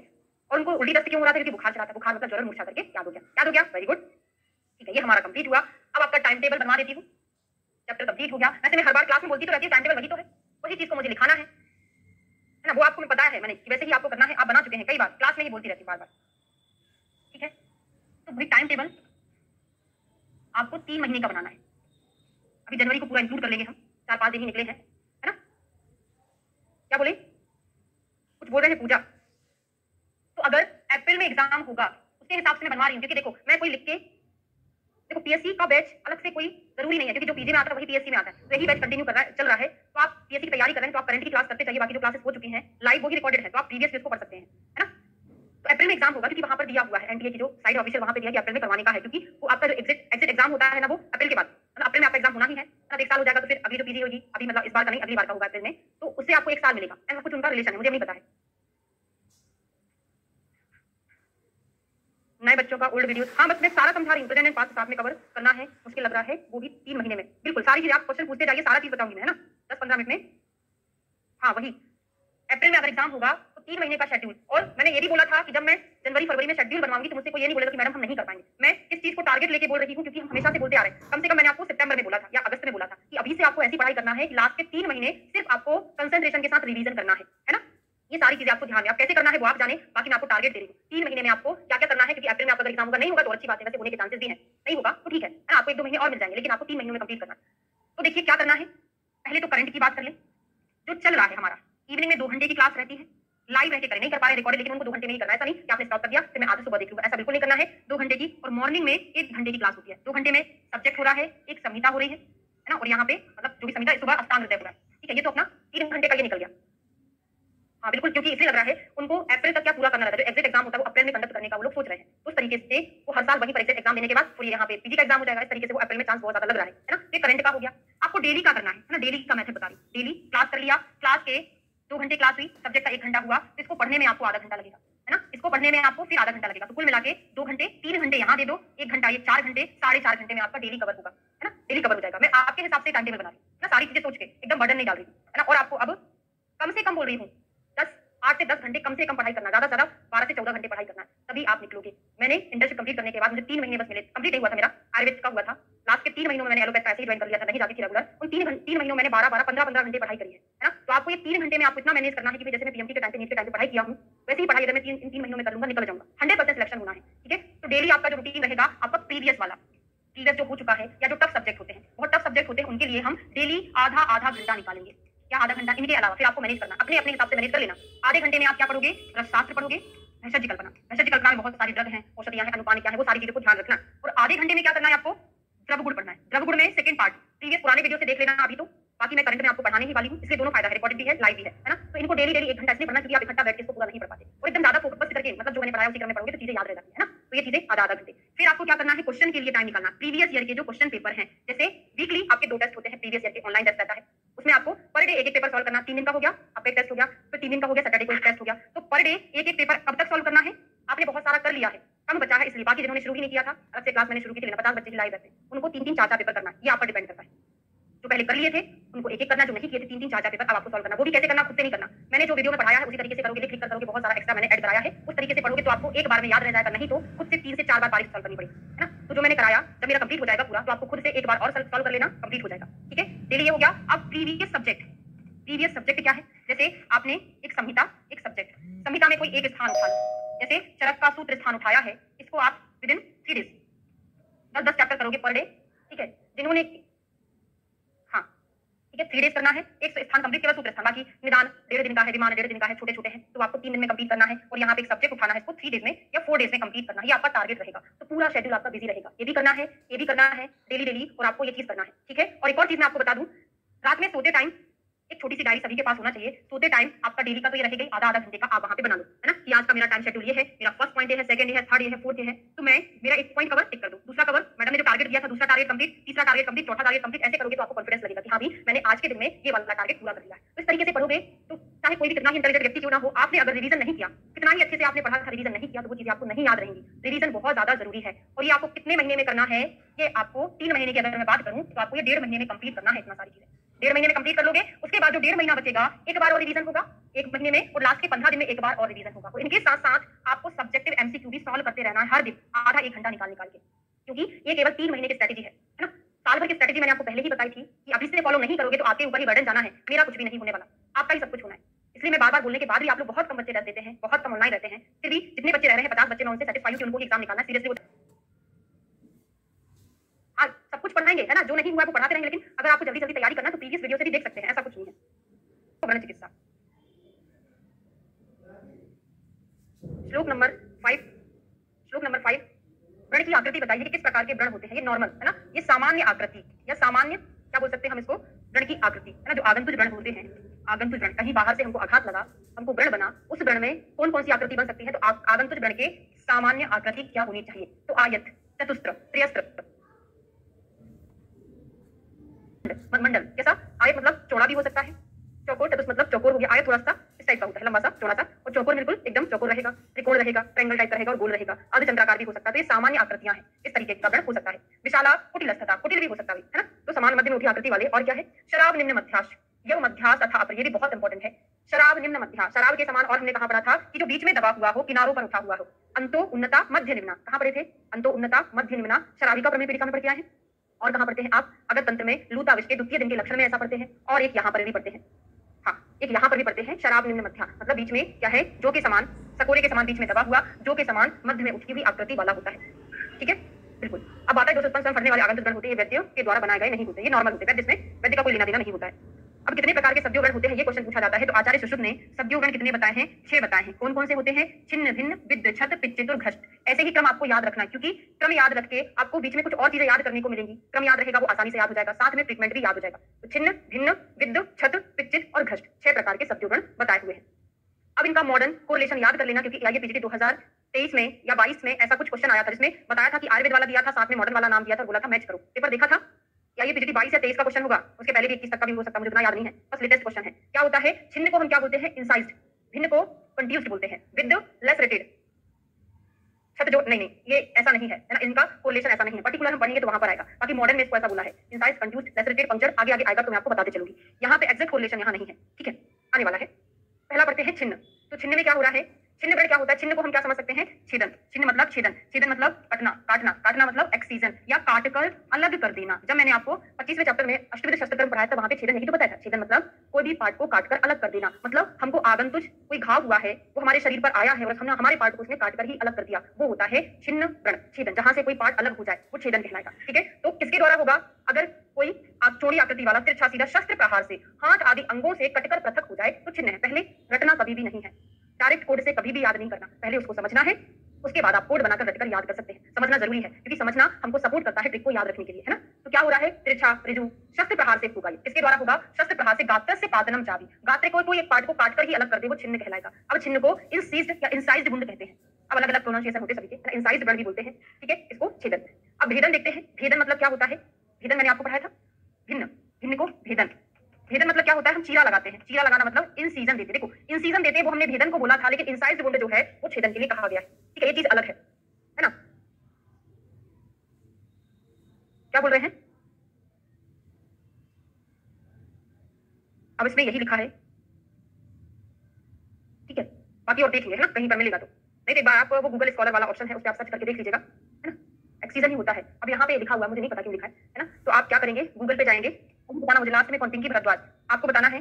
गूगल पे जाके गूगल स्कॉलर सर्च करेंगे, गूगल स्कॉलर पे ये टॉपिक डालेंगे, मॉडर्न कोरिलेशन सद्यो व्रण, उस पे आ जाएगा, है ना। नहीं आएगा तो नॉर्मल गूगल पे ही सर्च, वैसे उसमें नहीं आता, गूगल पे, गूगल स्कॉलर पे आएगा, वहां पे हमारी पूरी आयुर्वेदा मॉडर्न मेडिसिन के सारे रिसर्च पेपर पड़े रहते हैं, ठीक है, मिल जाएगा वहां, ठीक है। हाँ, अब यहाँ वही मैं बोल रही हूँ, यहाँ पे लिखा तो हमको वही याद करना पड़ेगा, एक्साइज नहीं बोल सकते ना, एक्सीजन भले हमने उसको बोला, तो जो यहाँ पे लिखा वो हमको याद करना पड़ेगा। अगर कोई ऐसा रिसर्च पेपर है वहां पे आपको मिल जाए तो हम उसका जैसा याद कर सकते हैं, ठीक है। अब क्या हो गया? भेदन मतलब चीरा लगाना, इंसीजन देना। तो चीरा किस चीज से लगाते हो? एकदम धारदार से लगाओगे, है ना, भेदन धारदार से करोगे। ऐसा कोई ज्यादा ब्लंट होगा उससे हमको चीरा लगा के बनेगा नहीं, लगा भी नहीं सकते, तो धारदार होगा। कैसे? भाला, शक्ति ना, पुत्र शक्ति, दृष्टि, खड़ग, है ना, ऋषि, लिष्ट की तलवार, है ना, खड़ग आदि, विषाणिका आदि, सींग आदि के प्रहार से क्या होगा? भेदन हो जाएगा। जैसे सामने कोई जानवर दौड़ते दौड़ते आ रहा है, उसके सींग ने पेट में क्या कर दिया? प्रहार कर दिया, तो क्या हो जाएगा? भेदन हो जाएगा, इंसीजन हो जाएगा। तो याद रखना, ओनली शस्त्र आ जाए, वैसे इसमें तो दिया नहीं है, हिंदी में आ जाए कि शस्त्र के प्रहार से गात्र का पतन हो जाता है तो छिन्न बनेगा। अगर वहां पर कैसा कुछ धारदार चीजें, तलवार आदि, दृष्टि आदि दे तो वो भेदन करेगा, ठीक है, तो इसको हम भेदन बोलते हैं। अब एक रेफरेंस बनता है कि आचार्य सुश्रुत ने 8 प्रकार के कोष्ठों का वर्णन कहां पर किया है। कोष्ठ का नाम, वर्ण नहीं बोलेंगे इसको, नामता उल्लेख बोलेंगे, वर्णन तो शारीर स्थान में करेंगे वो, है ना। तो नामता उल्लेख कहां किया है 8 प्रकार के कोष्ठ का? तो सद्यो व्रण नामक चैप्टर में भिन्न व्रण के अंतर्गत किया है। भिन्न व्रण के अंतर्गत कौन कौन से होते हैं? अमाशय, स्थानान्य, आम, अग्नि मतलब अग्नाशय, पक्वानाम पक्वाशय, मूत्र से मूत्राशय, रुधिर से रक्ताशय, हृदय, कुंडुक और फुफ्फुस। तो कोड बनाकर याद कर सकते हो। पहले तो आशय, आशय देख लो, अमाशय, इधर अग्नाशय, फिर पक्वाशय, अमाशय, अग्नाशय, पक्वाशय, फिर क्या होगा? मूत्राशय, पक्वाशय मूत्राशय मल के स्थान हो गए ना, पक्वाशय पुरीष्ठा मूत्राशय मल का हो गया, यहाँ पे अमाशय अग्नाशय, फिर एक रक्त रहता है, रक्ताशय और यूपी हृदय करके याद कर लो। यूपी हृदय, यू से हो जाएगा उंडुक, टी से हो जाएगा फुफ्फुस और हृदय से हो जाएगा हृदय, ये हृदय, यूपी हृदय। तो 8 आपको याद हो जाएंगे। अब शस्त्र प्रहार से जो भिन्न व्रण हुआ था, भिन्न व्रण हुआ था उसमें और क्या क्या चीजें मिलेगी, जैसे श्लोक टर्म नहीं पढ़ाया मैंने, क्या है, अभी आशय, आशय का भेदन कर दे, ये सारी चीजें प्रहार आदि आशय का भेदन कर दे, अमाशय पक्वाशय आदि का भेदन कर दे, तो क्या होगा, वहां से कुछ श्राव निकलेगा, है ना। तो हमने कोई तलवार मारा किसी को, वही बाहुबली को कटप्पा ने क्यों मारा, वो लेकिन वो विद्ध में चला जाता है, वो पीछे से भी निकल जाता है, वो भेदन में आ जाएगा, भेदन में नहीं आएगा वो, है ना। तो यहाँ पे क्या है कि आशय में गया है तो आशय से श्राव निकलेगा, ये जो हमने तलवार मारा था पीछे से नहीं निकलेगा, केवल आशय का भेदन करेगा और वहां से श्राव निकलेगा। अब ये श्राव निकलेगा, ये श्राव कहां कहां इकट्ठा होगा, फिर यहाँ पे पढ़ने वाले, इसको हम लैसरेटेड वुंड बोल सकते हैं और पंक्चर्ड भी बोल सकते हैं, लैसरेटेड और पंक्चर्ड वुंड, ठीक है।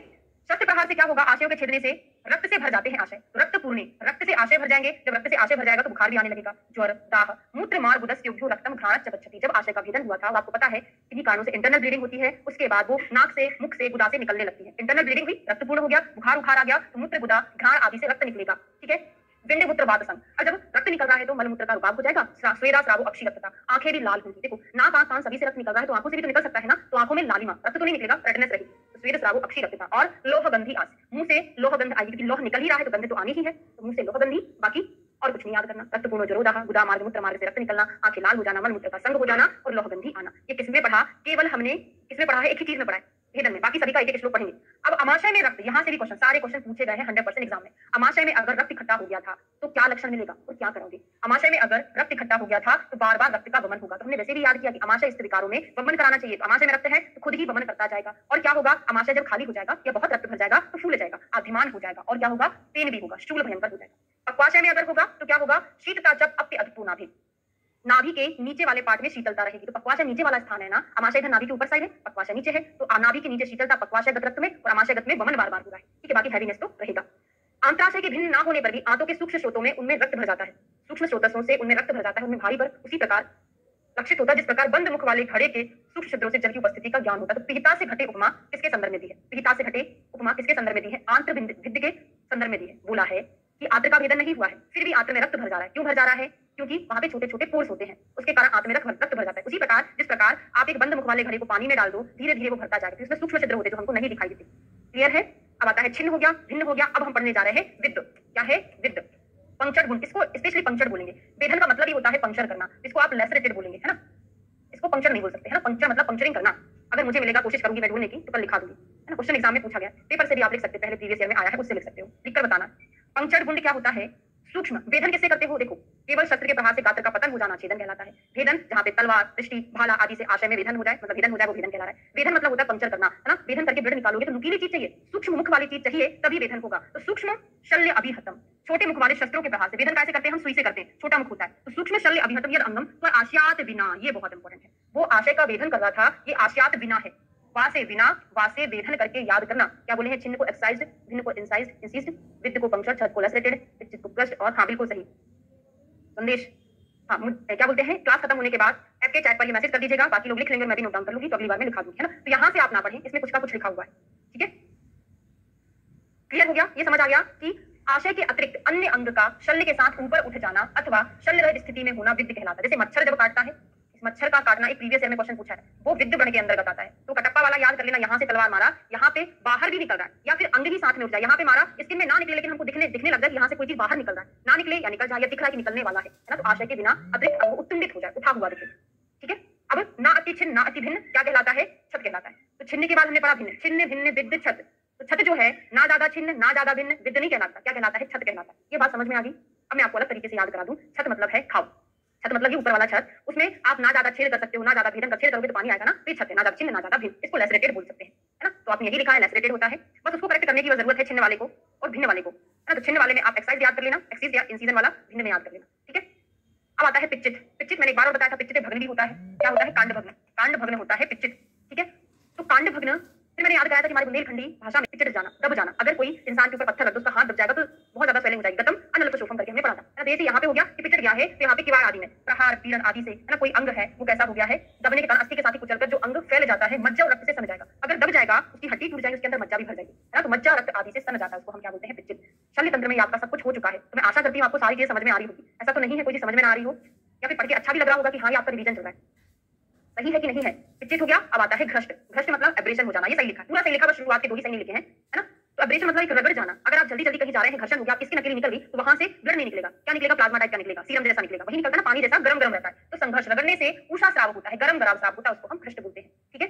अब इनकी चिकित्सा देखते हैं। तो 4 छिन्न भिन्न विद्ध छद, इसलिए मैंने बोला था क्रम याद करना, ना ज्यादा छिन्न ना ज्यादा भिन्न छद कहलाता है, पहला तो ये याद हो गया। और छिन्न भिन्न विद्ध छद, शुरुआत के चारों में हमको क्या करना है? रक्तस्राव बहुत ज्यादा होता है इनमें, रक्तस्राव अधिक होता है, रक्तक्षय के कारण वायु व्रणों में अत्यंत कुपित हो जाता है, वेदना करता है। इस कारण से हम यहाँ पे वाद शामक चिकित्सा करते हैं। रीजनिंग क्वेश्चन भी बन सकता है कि यहाँ पर हम स्नेहपान आदि, विषवार आदि वाद शामक चिकित्सा क्यों करते हैं? क्योंकि ये जो शुरुआती के 4 होते हैं, इनमें रक्तस्राव ज्यादा होता है, मतलब धातु का क्षय हो रहा है, धातु क्षय होगी, वायु बढ़ेगा, वायु बढ़ेगा, वेदना कराएगा, तो वायु की शांति के लिए हम स्नेहपान आदि प्रयोग करेंगे। बाकी विषवार क्या होगा? ग्रहण करेगा बॉडी का, ग्रहण करेगा, धातु बढ़ेगी, वायु कम हो जाएगा, है ना? तो स्नेह उपनाद आदि का प्रयोग करेंगे और वातग्न औषध सिद्ध स्नेह वस्ती आदि देना चाहिए। टोटल मिला के पूरा वाद शामक चिकित्सा ही करना है। और हमने लास्ट के जो पढ़े थे पिच्चित और घृष्ट, पिच्चित घृष्टेचा ना अति स्रावित शोणितम, यहाँ पे बहुत ज्यादा रक्त नहीं निकलता। इसमें होता क्या है? दाहपाक होता है। हमने पिच्चित में ऐसा कुछ नहीं पढ़ा था, केवल यही पढ़ा था प्रथुता, रक्त मज्जा से सन जाता है, यहाँ पे ऊषा स्राव होता है। तो लास्ट के जो है इन दोनों में ही क्या होता है? दाह बहुत ज्यादा होता है और पक जाता है, तो दाह पाक होता है। इस कारण से हमको यहाँ पे सारी शीतल चीजें करना है। प्रस्त उष्मा, इसकी उष्मा को निग्रह के लिए दाह प्रपात आदि को ध्यान में रखते हुए शीतल आलेप, परिषेक आदि सब कुछ शीतल ही करना है, क्योंकि दाह पाक है, उसकी शांति के लिए शीतल कर्म करना जरूरी है। 6 प्रकार के व्रण हमने पढ़ लिए हैं। अब इसके आगे कुछ और स्पेशल चीज पढ़ने जा रहे हैं। तो इसके आगे छिन्न व्रण की चिकित्सा विधि का वर्णन। तो चौड़े मुख वाले सिर पास में से व्रणों को कही गई विधि के अनुसार सीना चाहिए, कसकर पट्टी। अब नहीं, वही है कि विवृत व्रणों को सीवन करना चाहिए। एक ही पॉइंट याद करना, पूरा श्लोक नहीं पढ़ना है। जो विवृत व्रण है उसमें सीवन कर दो, चिकित्सा बता रहे हैं। 31 नंबर का है, कर्ण स्थान पर स्थापित था सीवेत युक्तम तेलेन शोता सभी प्रतर्पयेत, कटकर अपने स्थान से पृथक हुए कान को, ये कान जल्दी जल्दी में कोई काट के भाग गया था, जमीन पे गिर गया था, भैया अपन ने उठा के उसको चिपका लिया, लगा लिया, और क्या करना है? वहां पे सीवन कर दिया, और तेल से क्या करना चाहिए? हमको कानों को भर देना चाहिए। तो कान गिर जाए तो क्या करना? यथास्थान लगाना है, पूरा इमेजिन करके पढ़ना, सब कुछ याद होगा। उठा के लगा देना है, सीवन कर देना है, और तेल का सिंचन करना है। ठीक है? अब आते हैं ये प्रकाटिका, ग्रीवा। ग्रीवा प्रकाटिकांत प्रदेश, मतलब गले का जो पिछला भाग है वो प्रकाटिका कहलाता है ना? हमारी जो ग्रीवा है, अगर ये प्रकाटिका प्रदेश से कट गई है, आप बोलोगे मैडम वो तो मर ही जाएगा ना, ऐसा नहीं बोल रहे कि गर्दन कट गई, सिर ही अलग गिर गया है, ऐसा नहीं बोल रहे हैं। क्या बोल रहे हैं? थोड़ी कट चुकी है ना, पूरा अलग नहीं हुआ है। तो प्रकाटिका अंत से छिन्न हो गया है, तो क्या करेंगे? और वायु भी बाहर, वहां से हवा बाहर निकल रही है, तो उसे यथास्थान भली भांति स्थापित कर चारों ओर से सीकर पट्टी बांधनी चाहिए। क्या बोला है? चारों ओर से कटेगी तभी तो सिलेंगे ना, तो हो सकता है कट गई हो, लेकिन उम्मीद नहीं है ऐसी कट जाएगी तो मर ही जाएगा ना व्यक्ति गर्दन कटने पर। ठीक है, हमको क्या याद ही तो करना है। तो ग्रीवा अगर प्रकाटिका तक कट गई है, उसको सिल देना है, पट्टी बांध देना है, फिर क्या करना है? ये इंपॉर्टेंट है। आजेन सर्विशाचे परिषेकम उत्तानो अन्न समशनियात शयात शिशियात और ईतचा सुयंत्रितः, क्या करना है? बकरी की घी से परिषेक करना है और उत्तान सोना है, ये बहुत इंपॉर्टेंट है। ग्रीवा कट गई है प्रकाटिका प्रदेश तक, उसको उत्तान शयन करना चाहिए, भोजन करना है, अर्थात मलमूत्र त्याग क्रियाएं भी वैसे ही करना चाहिए, तथा प्रकाटिका सुस्थित रहे, स्थिर रहे, इस प्रकार आप रखें। समझ आ गया? क्या पढ़ा हमने? कान में पढ़ा था यथास्थान रख के सीवन कर दो, तेल का सिंचन कर दो। प्रकाटिका कट गई है, यथास्थान रखो, सीवन कर दो। और घी बहुत इंपॉर्टेंट है, किसका घी है? बकरी का घी है। तो गर्दन में बकरी के घी से परिषेक करना है और व्यक्ति को उत्तान लेटाना है। बार बार एक दूसरे से क्वेश्चन पूछना अपने घर में ही, समझ में ना आए बस बोल देना, उनको बता देना, तभी ये वाला चैप्टर याद होगा। ग्रीवा कट गई है तो बकरी का घी से परिषेक करेंगे और उसको सीधा लेटाएंगे, उत्तान शयन कराएंगे। ठीक है? अब दूसरा, शाखासु, हाथ पैर आदि शाखाओं पर लगे हुए तिरछे अधिक खुले मुख वाले प्रहारों में संधि तथा अस्थियों को भली भांति स्थान स्थित करके पूर्वोक्त विधि के अनुसार शीघ्र सिल देना है। अब देखो क्या बोल रहा है? हाथ पैर आदि शाखाओं पर लगे तिरछे अधिक खुले मुख वाले, हाथ पैर में कोई घाव लग गया था, खुला हुआ व्रण था, संधियों में लग गया था, इधर उधर हो गई थी वो, तो उनको हमको यथास्थान रखना है, हाथ को भी यथास्थान रखना है। क्या करना है? सिलने के बाद बेली तक बंधन, स्पाइरल बैंडेज से शीघ्र ही बांधकर क्या करना है? सिंचन करना है। चमड़े से गोफड़ा बंधन, स्लिंग बैंडेज अथवा जो बंधन हितकर हो उसका प्रयोग करना चाहिए।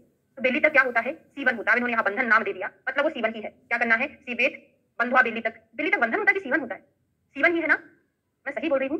बंधन क्या है? अनुबेलित होता है ना, बेली तक सीवन ही होता है। अब यहाँ पे बंधुआ करके दिया है तो उसका हम कुछ नहीं कर सकते, कुल मिला के ये है कि बेली तक को सीवन, बेली तक करना है, उसके बाद गोफड़ा करना है ना? दो चीजें याद करना, नाम बंधन दिया है तो बंधन ही याद करना, भाई एग्जामिनर ऐसे ही होता है, जो लिखा है वही आंसर मानता है, भले कुछ भी सही हो, जो लिखा है वही मानेगा, चाहे गलत प्रिंट हो गया हो। तो बेली तक बंधन और गोफड़ा बंधन बांधिए।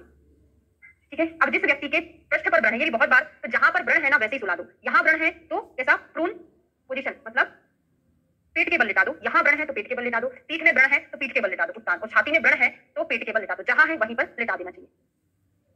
क्या बोले हैं? हाँ ठीक है। अब वो हम इसलिए नहीं करा रहे हैं आपको सही, क्योंकि यहाँ पे बद्धवा बेली के लिखा हुआ है, इसलिए सही नहीं करा पा रहे हैं, मतलब बद्धवा, वैसे वो भी सही हो सकता है यहाँ पे, लेकिन ये बद्धवा करके लिख दिया ना तो उसमें फिर कंफ्यूजन हो जाता है।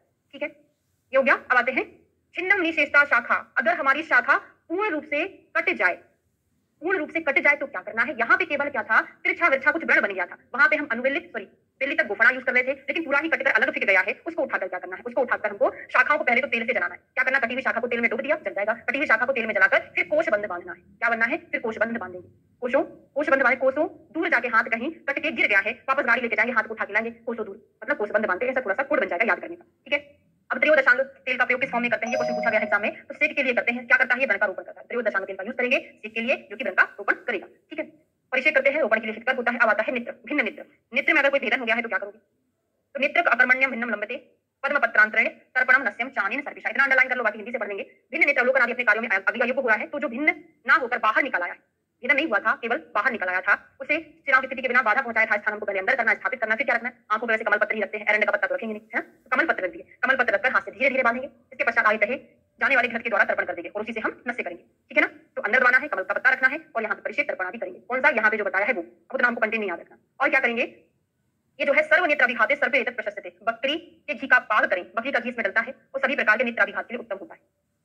अब आता है, ये भी हमको हिंदी से पढ़ लेना है, संस्कृत अंडरलाइन कर लो। कषाय भस्मवती के बद्ध्वा सूत्रेण फिर छिन्नाद मधु समायुता पयः पानम विधीयते। हिंदी से पूछा जाता है, इसलिए मैं संस्कृत से याद नहीं करा रही हूँ। अग्नि तप्त शस्त्र का यूज करते हैं। मनुष्य के उदर से मेद की वर्ती बाहर निकल आए, मनुष्य का उदर है, यहाँ से कुछ मेद बाहर निकल आए, उसको मेदवर्ती बता दिए। बाहर निकल आए तो हमको क्या करना है, शास्त्र को जाने वाला वैद्य उस पर कषाय भस्म और काली मिट्टी का चूर्ण छिड़के।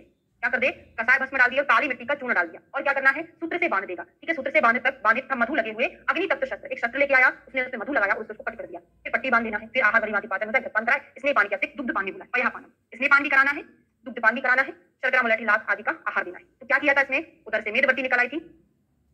मेद की वर्ती मतलब ये थोड़ा सा यहाँ पे वो नहीं होता है, हर्निया टाइप का हो जाता है, वो पेट में, वो हर्निया अलग है, इनवायरल रीजन वाला हर्निया अलग है। यहाँ पे पेट में कहीं पे जैसे कोई सीजर हुआ था, है ना, एक 15 दिन नहीं हो पाए थे, वो बहुत हैवी वेट लिफ्ट करने लग गया था, बहुत एक्सरसाइज करने लग गया था, तो जहाँ पे हमारा जो फेशिया था, जो कटा हुआ था, वो सही से जुड़ नहीं पाता, तो वहीं से प्रोलैप्सिंग हो जाती है ना, उसी को हम बोल सकते हैं। हाँ, मोमेंटम बिल्कुल सही है ना। तो क्या है, मेद की वर्ती आई है, कषाय भस्म में मिट्टी हमने डाल दिया है, अग्नि तप्त शस्त्र से जिसमें मोम लिखती थी उसे कट करता, पट्टी बांधी और बंधन कर दिया, ठीक है, ये मेदवर्ती का हो गया। अब मेदवर्ती का छेदन नहीं किया तो क्या हो सकता है ना, मेदवर्ती का छेदन ना करने पर आटोप, उदर, शूल और मृत्यु हो जाएगी। 3 डिसीज का नाम पूछा जाएगा, ओम याद कर लो, ओम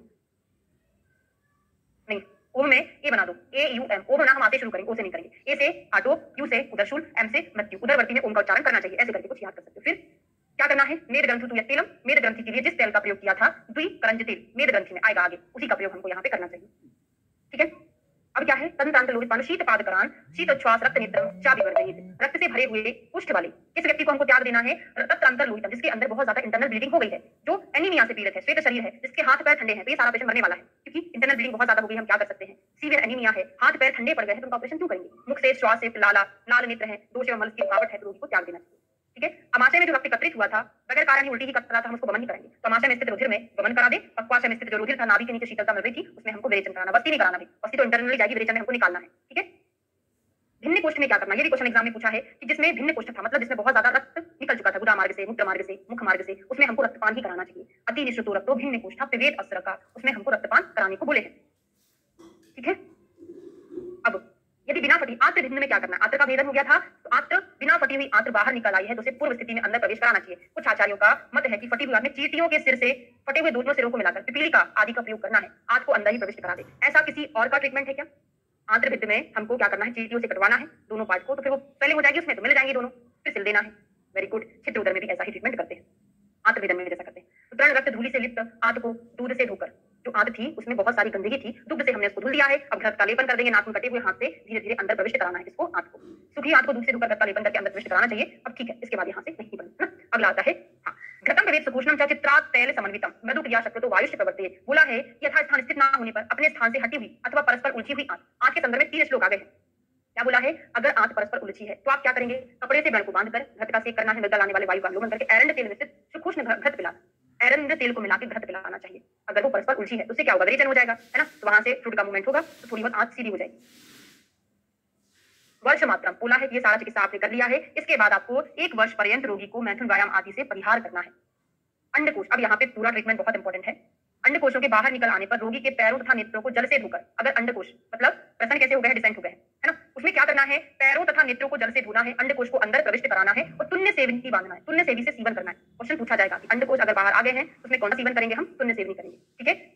फिर नेक्स्ट है कटी प्रदेश में लकड़ी का पट स्प्लिंट, वो वैसे भी अधो वाले पार्ट में जो भी लॉन्ग बोन होती है उसमें हम स्प्लिंट लगाते हैं ताकि इधर उधर ना हिले, है ना, तो कटी प्रदेश में लकड़ी का स्प्लिंट लगाकर गोफड़ी बंधन बांधना चाहिए तथा स्नेह सेक नहीं करना है। क्यों नहीं करना है, ये क्वेश्चन एग्जाम में पूछा जाता है। ना कुरियात स्नेह सेकम चातेन कृत्यति ही, क्यों नहीं करना चाहिए हमको स्नेह सेक, क्योंकि अगर स्नेह सेक करेंगे तो वहां पर तीव्रता बढ़ जाएगी, पाक होने का चांस बढ़ जाएगा, इसलिए हमको कटी प्रदेश वाले में स्नेह सेक नहीं करना है। 2 चीजें पढ़ी, अंडकोश बाहर निकल आए हैं तो तुन्य सेवनी बांधो, तो कटी प्रदेश में हम फल वगैरह होते हैं उसमें हमको स्प्लिंट लगाना है, ठीक है, क्लियर है।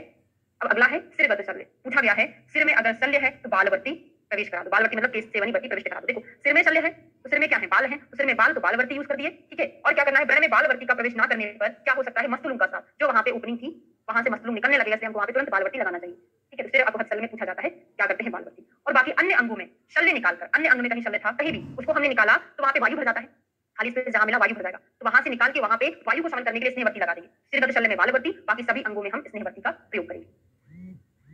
अब दूर अवधारा सूक्ष्मास्यु, इसमें हमको चक्र तेल का प्रयोग करना। तो सबसे पहले सर्वप्रथम आचार्य सुश्रुत ने चक्र तेल का प्रयोग व्रण के संदर्भ में बताया है। व्रण के संदर्भ में यही क्वेश्चन का आंसर लगता है।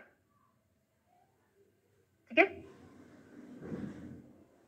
क्लियर हो गया। अब देखो, पैरों की मालिश करने से नेत्र की ज्योति बढ़ती है, तो कोई ना कोई रिलेशन होगा ही होगा, है ना। पैरों का डायरेक्ट नेत्र से संबंध कुछ नर्व वर्ग होगा, मुझे इतना नहीं पता है ना, ऐसे कुछ होगा। चक्र तेल का प्रयोग कर रहे हैं, कहां कर रहे हैं, जो बहुत अवगाढ़ है। सबसे पहले व्रण के संदर्भ की बहुत गहराई पे है, तो कैसे पहुंचोगे वहां, हम चक्र तेल का प्रयोग करेंगे। जो अधिक गहरे हैं, सूक्ष्म है, उनको रक्त रहित करके फिर उसमें हमको सूक्ष्म नेत्र के द्वारा चक्र तेल पहुंचाना है। तमंगा रजनी पद्मा त्रिवर्ग तुल्य रोपण में यूज करना है। सारे क्या होते हैं, संधान द्रव्य होते हैं, रोपण में यूज करते हैं। ठीक है, बीच में क्लास अगर बंद हो जाएगी क्योंकि ये माइक स्टार्ट होने वाला है, हो सकती है नहीं होगी, 15 मिनट चल जाएगी। ठीक है, छतजन छतज गण छत विधि में हमको क्या करना है, छते छत विधि कार्यम पिचते भग्न विधि। अगर छतज गण में छिन्न भिन्न विद्य छत पिचित घष्ट था, तो छत वाले में हमको छत विधि ही यूज करना है, क्योंकि हमने छत क्या पढ़ा था, एक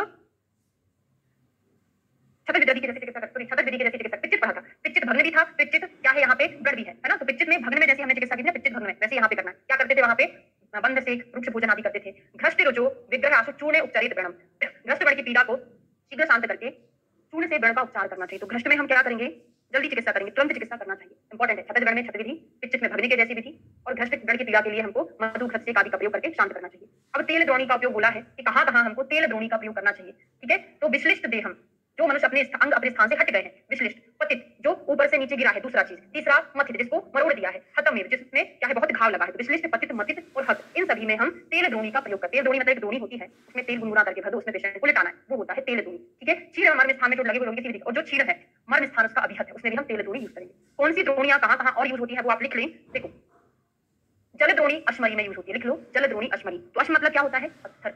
पत्थरों को हम कहां फेंकते हैं, नदी के किनारे बैठ के, पानी में ही तो फेंकते हैं ना, या फिर पानी के अंदर पत्थर होते हैं। तो अश्म, जलद्रोणी, अश्मरी, जलद्रोणी। तेल द्रोणी कहां है, भग्न पतित अभी बता दिए हैं। घृत द्रोणी वात व्याधि में, घृत द्रोणी जो है वात व्याधि।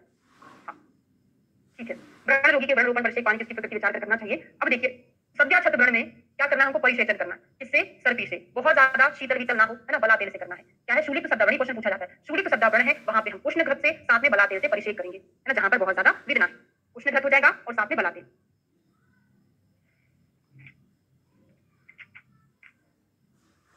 नेक्स्ट है सद्यावरण में 1 सप्ताह तक क्या करना है, सद्योवरणाम सप्ताह हम पश्चात पूर्वोक्तम आचरित। सद्यावरण में हमको 1 सप्ताह तक मधुर शीतल स्निग्ध क्रिया के पश्चात पूर्वोक्त जो द्विवर्णीय अध्याय में कही गई है वो हमको पालन करना चाहिए। और व्रण के शोधन के लिए हमने याद किया था आंसू से व्रण को धोना। आंसू, आरग बदादी, सुरसादी। आंसू से व्रण को धोना, व्रण को धोना चाहिए आंसू से। आरग बदादी, सुरसादी, और क्या करना है, इससे शोधन करना चाहिए। मोस्ट इंपोर्टेंट है, प्रमेय और कुष्ठ के जो व्रण थे हमने दुष्ट चिकित्सीय व्रण में पढ़े, सॉरी कृच्छ साध्य व्रण, सुख साध्य, दुष्ट चिकित्सीय, कृच्छ साध्य, याप्य असाध्य, सुश्रुत स्थान का प्रत्याकृति नाम का चैप्टर है 23, वहां पे पढ़ा था। क्या पढ़ा था कि मेरे कुष्ठ में होने वाले व्रण कृच्छ साध्य होते हैं। यहाँ पर वही लिखा कि प्रमेय कुष्ठ से उत्पन्न व्रणों की चिकित्सा दुष्ट व्रण चिकित्सा के जैसा करना चाहिए। अब यहाँ पे जिस प्रकार सामान्य में विशेष का समावेश रहता है, उसी प्रकार उनके अनेक विधि कथन का इन्हीं 6 भेदों में अंतर्भाव हो जाता है। सद्यावरण के 6 भेद हैं, और बाकी शल्य के नोट्स में लिखा हुआ है अष्टांग हृदय ने कितने माने हैं, संग्रह ने कितने माने हैं, ये सारी चीजें लिखा है। ठीक है, क्लास को यही खत्म करूंगी, नया चैप्टर शुरू करूंगी तो बंद हो जाएगा ना, रेड लाइट चल रहा है उसमें।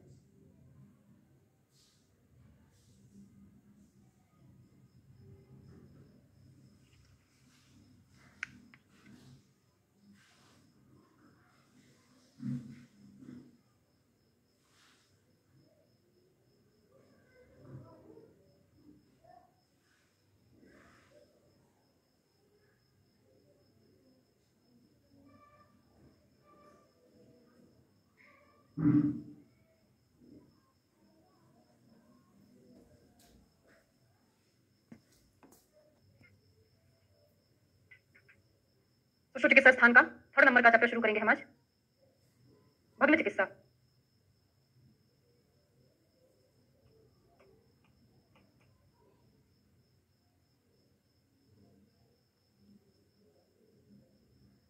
चलिए शुरू करते हैं। तृतीय अध्याय, भग्न चिकित्सा। किन व्यक्तियों के भग्न कृच्छसाध्य होते हैं, स्पेशली वात का प्रकोप जिस व्यक्ति में है ना, वात प्रकोपित जिसमें होता है, तो आप ऐसा भी अंदाजा लगा सकते हैं कि हमारी जो अवस्था है, बाल अवस्था, युवावस्था, वृद्ध अवस्था। तो वृद्ध अवस्था में क्या होता है, इसलिए भग्न वृद्ध अवस्था के थोड़े से कृच्छ बोले गए हैं। क्यों, क्योंकि वहां पर वायु का प्रकोप होता है। अगर हम नॉर्मली हमारे अंदर वायु का प्रकोप है, तब भी वृद्ध अवस्था में भी, अभी हम साथ साथ स्पेशली देखेंगे बाल वृद्ध वाली, कब साथ है कब नहीं है। तो वात प्रकृति का व्यक्ति और अल्पचना, जो व्यक्ति नपातुला खाना खा रहा है, बहुत कम खाना खा रहा है, तो वायु का प्रकोप होगा।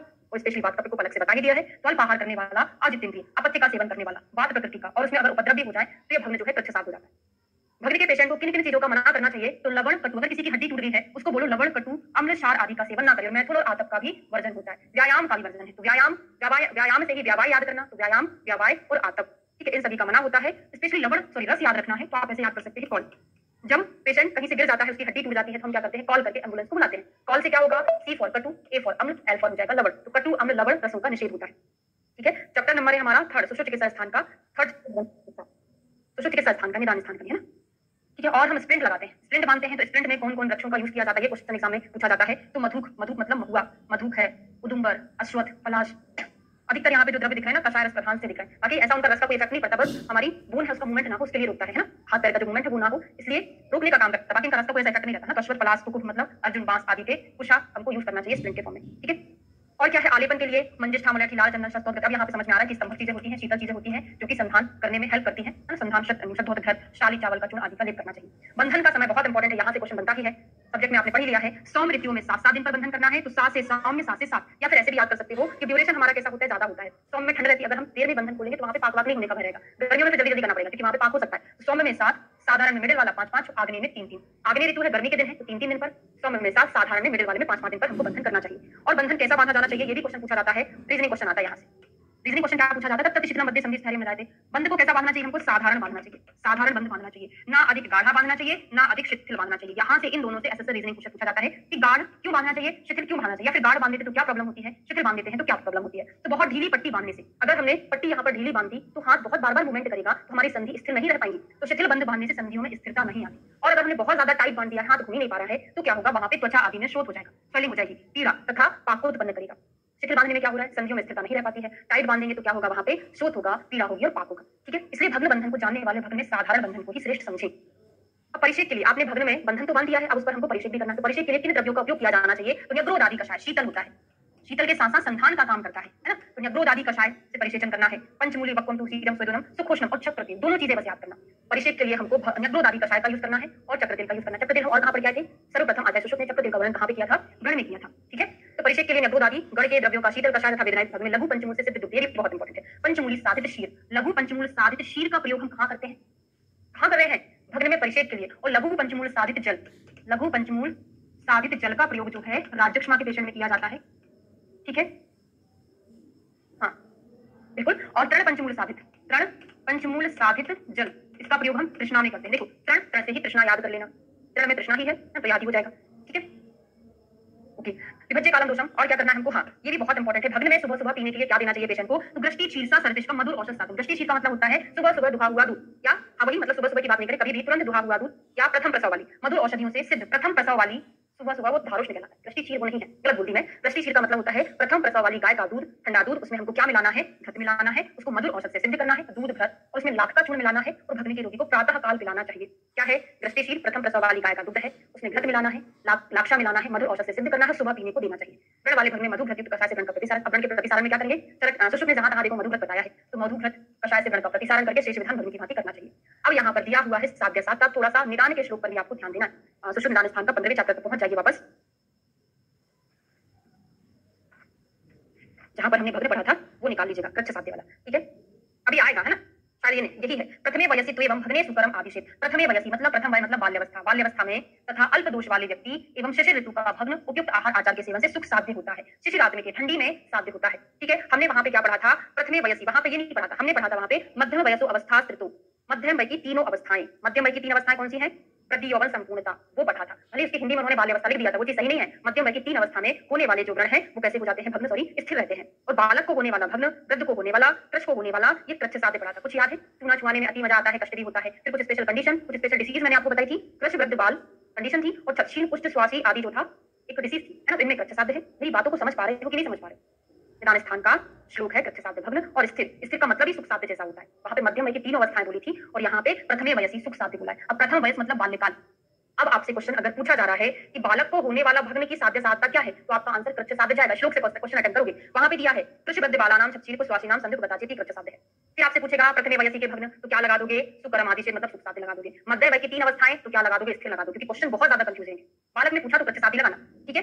अब प्रथमे वैसे मासा संधि स्थितो भवेत् मध्यमे द्विगुणात् कालावृत्त त्रिगुणात् बताया है कि प्रथम वयस मतलब बाल्यकाल। अब यहाँ पे बाल्यकाल याद कर लो। बाल्यकाल का जो भग्न है 1 मास में जुड़ जाता है। युवावस्था का 2 महीना, 1 2 3 याद कर लो। बाल्य का 1, युवा का 2, वृद्धावस्था का 3। अब हमको करना क्या है, ये भी क्वेश्चन पूछा जाता है कि नीचे झुकी हुई अस्थि को हमको थोड़ा सा ऊपर उठाना है, तब फिर वहां पे हम क्या कर देंगे, प्लास्टर कर देंगे। फिर ऊपर को उठी है थोड़ा सा नीचे दबा दो, अपने स्थान से दूर हटी हुई अस्थि को खींचकर और नीचे खिसकी हुई को ऊपर उठाकर यथास्थान हमको बिठाना है। अब हड्डियों को जोड़ने के लिए या संधान के लिए कौन कौन से उपाय किए जाते हैं?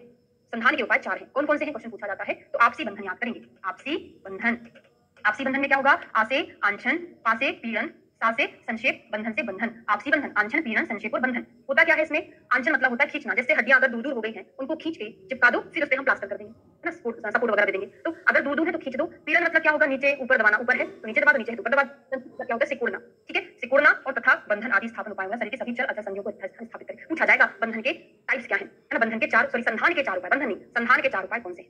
अब ये भी कंडीशन पूछी जाती है कौन से भग्न को वैद्य को नहीं हिलाना चाहिए, वैद्यो ना घटे उत्कृष्ट विश्लिष्ट संधियों को। जो उत्कृष्ट मतलब चूर्णित हैं, विश्लिष्ट मतलब अपने स्थान से हट गए हैं, उनको वैद्य ना हिलाए। उसमें हमेशा शीतल, परिषेक, प्रदेह आदि का प्रयोग करें। तो वैसे भी हमने पढ़ा था, उत्कृष्ट विश्लिष्ट में नहीं पढ़ा था, पिचित्र घृष्ट में पढ़ा था, लेकिन यहाँ पर उत्कृष्ट विश्लिष्ट है, इसमें संधि को वैद्य को नहीं हिलाना है, उसमें शीतल, परिषेक को लेप करना। एग्जाम में पूछा ही जाना है।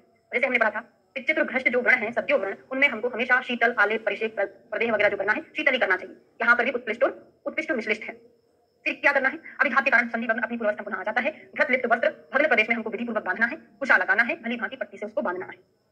ठीक है, अब पर्टिकुलर एक एक चीज का भग्न पढ़ने जा रहे हैं, सारे ही क्वेश्चन इंपॉर्टेंट है। नख संधि में अगर भग्न हो गया है, ये नहीं सॉरी, नख संधि क्या है, कुचल गई है, यहाँ पर कोई किवाड़ में उंगली चली गई थी तो कुचल गई है, इसमें क्या करेंगे, वहां पे बहुत सारा रक्त जमा हो जाता है काले काले कलर का, तो रक्त के सहित नहीं बांधना है। क्या करना है, उसको आरा से अब मत कर, आरा से हमने उसको थोड़ा सा क्या किया, मत दिया तो ब्लड निकल जाएगा। अब हम उसमें पिसे हुए शाली चावल का लेप करना है। क्या करेंगे, पिसे हुए शाली चावल का लेप कर देंगे। पूरा आपको सोचकर समझकर याद करना है, रटना नहीं है। ये सब्जेक्ट में आपने इतना डिटेल नहीं पढ़ा होगा, है ना, ये पर्टिकुलर वाली चीजें। नख संधि में अगर क्या है, दूषित रक्त जमा हो गया है, आरा से उसको मत कर निकालना है, फिर शाली चावल का लेप कर देना है। ठीक है, अब आते हैं अंगुली।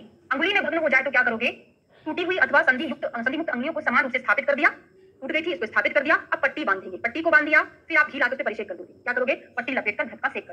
अंगुली में क्या कर रहे थे, मत कर रक्त को निकाला, शाली चावल लगा दिया, लेप कर दिया। उंगली टूटी थी, यथास्थान स्थापित करके पट्टी लपेट दिया, धक्का सेक कर दिया हमने। ठीक है, अब पादतल भग्न, पादतल में भग्न होने पर मतलब पैर का तलवा टूट गया है तो क्या करोगे, अभ्यज्य सर्पिषा, और आपने चीज पढ़ा है विशेषा श्रवण अभ्यज्यम अभ्यंगम विशेषः सिरः श्रवण पादेषु, किस आचार्य का है, विशेष रूप से सिर, कर्ण और पैर में अभ्यंग करने को किस आचार्य ने बताया है, सांग ने बताया है। तो पैर में घृत का मालिश करने को बताया है ना, तो वही से चीज आप याद कर सकते हो। अभ्यंग करना, सर्पी का अभ्यंग करना, पादतल भग्न में बताया। तो अभ्यंगम, अभ्यज मतलब अभ्यंगी होता है, सर्पिषा पादतल भग्नम, फिर कुशामुषावार ने वस्त्र की पट्टी बांधना और बदनियात नाचा व्यायाम आचरित, नाचा व्यायाम नहीं करना, पैर ही टूट गया, पैर का तलवा टूट गया, कैसे व्यायाम करोगे, तो मत करो ना।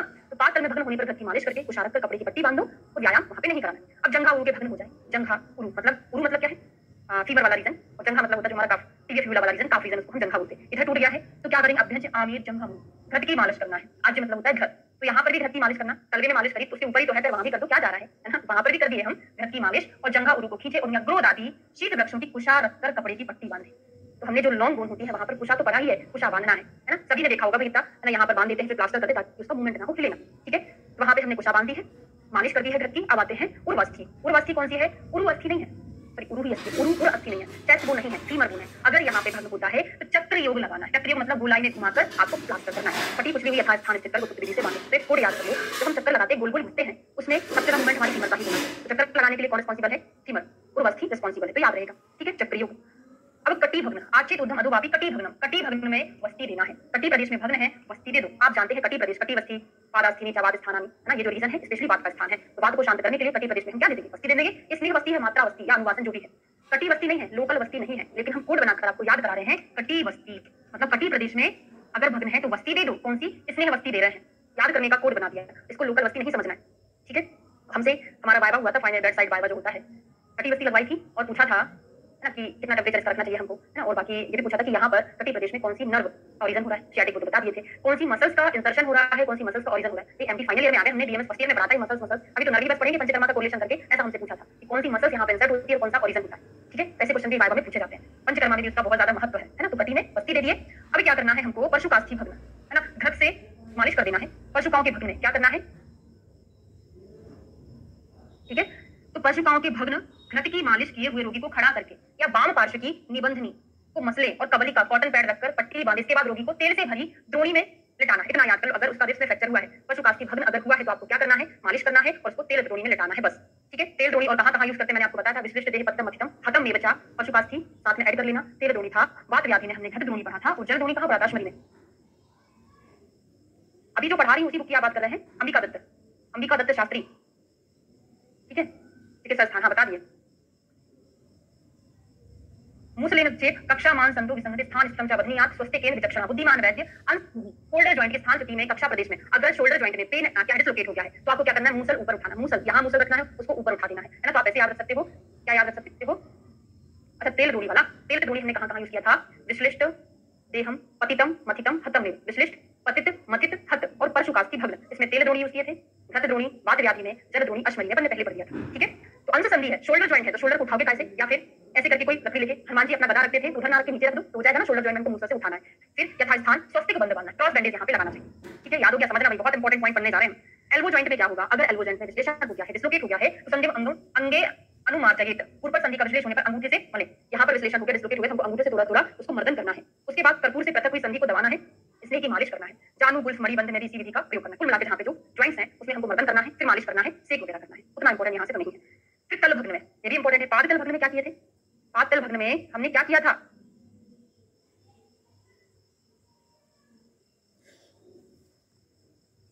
पादतल भग्न में अभ्यज्या सर्पिशा, सर्पी का अभ्यंग करना था, पट्टी वट्टी बांध दिए थे, व्यायाम का निषेध किया था, है ना। और हस्ततल, ये क्या बोलते हैं इसको? तल भग्न बोलते हैं, बिल्कुल सही, है ना। तल भग्न अगर यहाँ पर हो गया है तो हमको क्या करना चाहिए? बांधना है और आम तेल, कोल्हू से निकला हुआ जो तेल है परिषेक करना। पहला तो पट्टी से बांध दो, फिर क्या करना है? आम तेल से परिषेक कर दो। फिर हमको उसको बल देने के लिए क्रमशः उससे हैवी हैवी चीजें उठवाना चाहिए। MLA याद कर लो, MLK, MLA होते हैं ना, तो इसको MLA ना बोल के MLT बोल दिया तो कोड नहीं बोलो, मैडम ने पहले MLA लिखा था उसको MLT बना दिया था, तो M से हो जाएगा। पहले हमको मृतपिंड उठाना है, फिर लवड़ उठाना है, फिर P फॉर पाषाण उठाना है, ताकि उसमें धीरे धीरे उसकी स्ट्रेंथ बढ़ते जाए, ठीक है, क्लियर ना। ओके, तो क्या करना था? आम तेल का परिषेक करना, पट्टी वगैरह बांध के, उसके बाद हमको क्रमशः MLT उठाना है, मिट्टी लवड़ और पत्थर को उठाना चाहिए। फिर अक्षकास्ति के विश्लेष में सेम करना है। अंश यहाँ पर शोल्डर है, शोल्डर को क्या बोलते हैं हम? अंश संधि, तो अंश संधि यहाँ पर है, शोल्डर वाला, अक्षक यहाँ पर है, तो यहाँ पर जो किया था यहाँ पे अक्षक में वही करेंगे, क्लेविकल जिसको हम बोलते हैं। अगर क्लेविकल में प्रॉब्लम है तो मूसल से ऊपर उठाना है, फिर पट्टी बांधना है। बाहु भगने की चिकित्सा भी उरु भगने की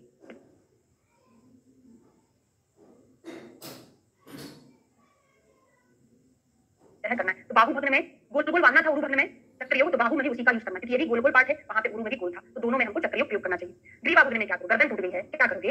विव्रतायाम ग्रीवायाम तथा कुशाम वस्त्र पट्टेन और उत्तान शयन करना है 7 रात्रि। जैसे मैंने कहीं आपको पढ़ाई हूँ, ग्रीवा टेढ़ी होने तथा नीचे बैठ जाने पर रोगी को अबटू हनु प्रदेश से पकड़कर उठाना। ये कुछ नहीं याद करना, हमको इतना याद रखना है 7 दिन तक उत्तान सुलाना है, 7 दिन तक उत्तान सुलाना है। मुझे कोई बताएगा कहाँ पे मैंने आपको कुछ पढ़ाया था? किसी चीज के भग्न में उत्तान शयन एक बार हम पढ़ चुके हैं, 7 रात्रि कुछ कहाँ पढ़े थे? ग्रीवा में ही था, हाँ यहाँ पर ही वही है, 7 दिन तक हमको उत्तान सुलाना चाहिए।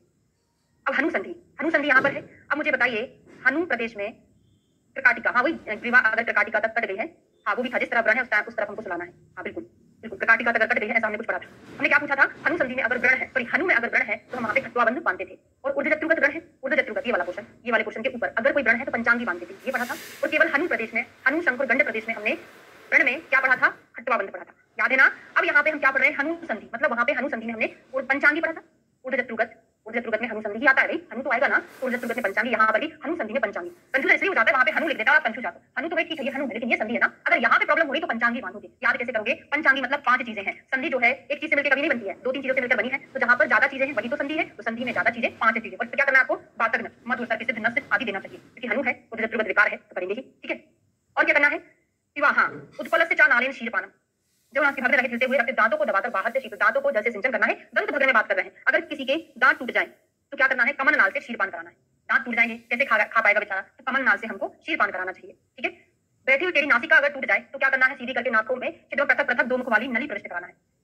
मुंह में नली प्रविष्ट नहीं कराना था, उसमें केवल क्या करना था? हमको कमल नाल से क्षीरपान कराना था, लेकिन नासा भग्न में दोनों नाकों में हमको नली का प्रवेश कराना चाहिए, है ना। पट्टी बांधकर घटका सेक करें। टूटे हुए कान को दांत का पढ़ लिया, कमल नाल से क्षीरपान कराना है, नाक का पढ़ लिया, 2 नली प्रविष्ट कराना, उसके बाद फिर वो पट्टी बांध के सेक करना है। वो सारी चीज सभी में कॉमन है, ऐसा करना है, इसके बाद पट्टे बांधना, सेक करना, सभी में अधिकतर कॉमन मिलेगा, तो वो आपको याद करने की जरूरत नहीं है, ठीक है। कान टूट गया है तो क्या करोगे? घट लगाना है, पट्टी बांधना, संध्या छठ विधान, केवल एक पॉइंट ही आपको याद है।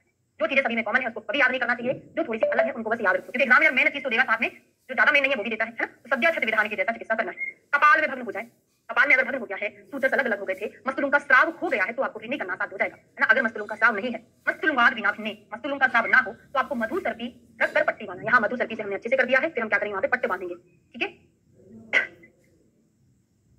हाँ वही मधु घृत आदि का संध्या छठ के समान चिकित्सा करना है। कर्णपूरन भी कर सकते हैं, घृत लगाना है, कर्णपूरन भी कर सकते हैं, स्पेशली लिखा नहीं कर सकते हैं। मस्तुलों का स्राव ना हो तो मधु घृत रखकर पट्टी बांधना, और 1 सप्ताह तक, ये भी बहुत इंपॉर्टेंट है, 1 सप्ताह 1 सप्ताह रात्रि तक उत्तान शयन ग्रीवा में पड़ा था। एक सप्ताह तक घी किसने पिलाना, क्योंकि मस्तूलों जैसा ही घी होता है तो उसको पिलाते जाओ, ऐसे याद कर सकते हो। मस्तूलों के जैसा गाढ़ा व्रत होता है तो हम उसको पिला देंगे अगर मस्तूलों का स्राव नहीं हुआ है तो। फिर जंघा उरु के भग्न में कपाट शयन, कहाँ कहाँ कपाट शयन अच्छा होता है अभी पढ़ने वाले हैं। तो जंघा प्रदेश, उरु प्रदेश जो लोअर वाले रीजन है अभी और आएंगे। कपाट शयन मतलब स्प्रिंट लगाना चाहिए। बुद्धिमान वैरिस के 5 किले, अब ये भी क्वेश्चन पूछा गया है कितने किले उसमें यूज करते हैं, 5 किले। कहाँ करते हैं, जैसे ये जॉइंट है, संधि के दोनों ओर कर देंगे एक एक, मतलब संधि सॉरी दोनों ओर दो दो, यहाँ दो दो, उत्तर प्रदेश में एक कर देंगे, है ना। दोनों ओर दो दो, उत्तर प्रदेश में एक, इस प्रकार से 5 किले हमको लगाना है। और कहाँ करते हैं कपाट शयन, निम्न में से कहाँ पर कपाट शयन नहीं करते, क्वेश्चन पूछा जाता है। जानू में नहीं करते हैं, कटी प्रदेश में नहीं करते हैं, सॉरी कटी में तो करते हैं, जानू में नहीं करते। जानू ये वाला जानू इसमें नहीं करते हैं, है ना। तो शोणी में करते हैं, पृष्ठवंश, वक्ष, अक्षक संधि, अंश संधि में भी करते हैं, जंघा उरु में करते हैं। रट लेना, इसका कोई कोड नहीं है, इसमें हमको प्रयोग करना चाहिए। क्या क्या है, कटी, देखो कटी वाला रीजन है, उसी के ऊपर आ जाए थोड़ा सा पृष्ठवंश आ गया, है ना। फिर सामने जो फ्लैट फ्लैट टाइप के बोन है ना, वक्ष हो गया, अक्षक, अक्षक ये अक्षक किसी को बोलते हैं, क्लेविकल को यहाँ पर अंश में भी करना है, ठीक है। यहाँ हमको प्रयोग करना चाहिए, फिर स्नेह सुदन प्रयोग करेंगे।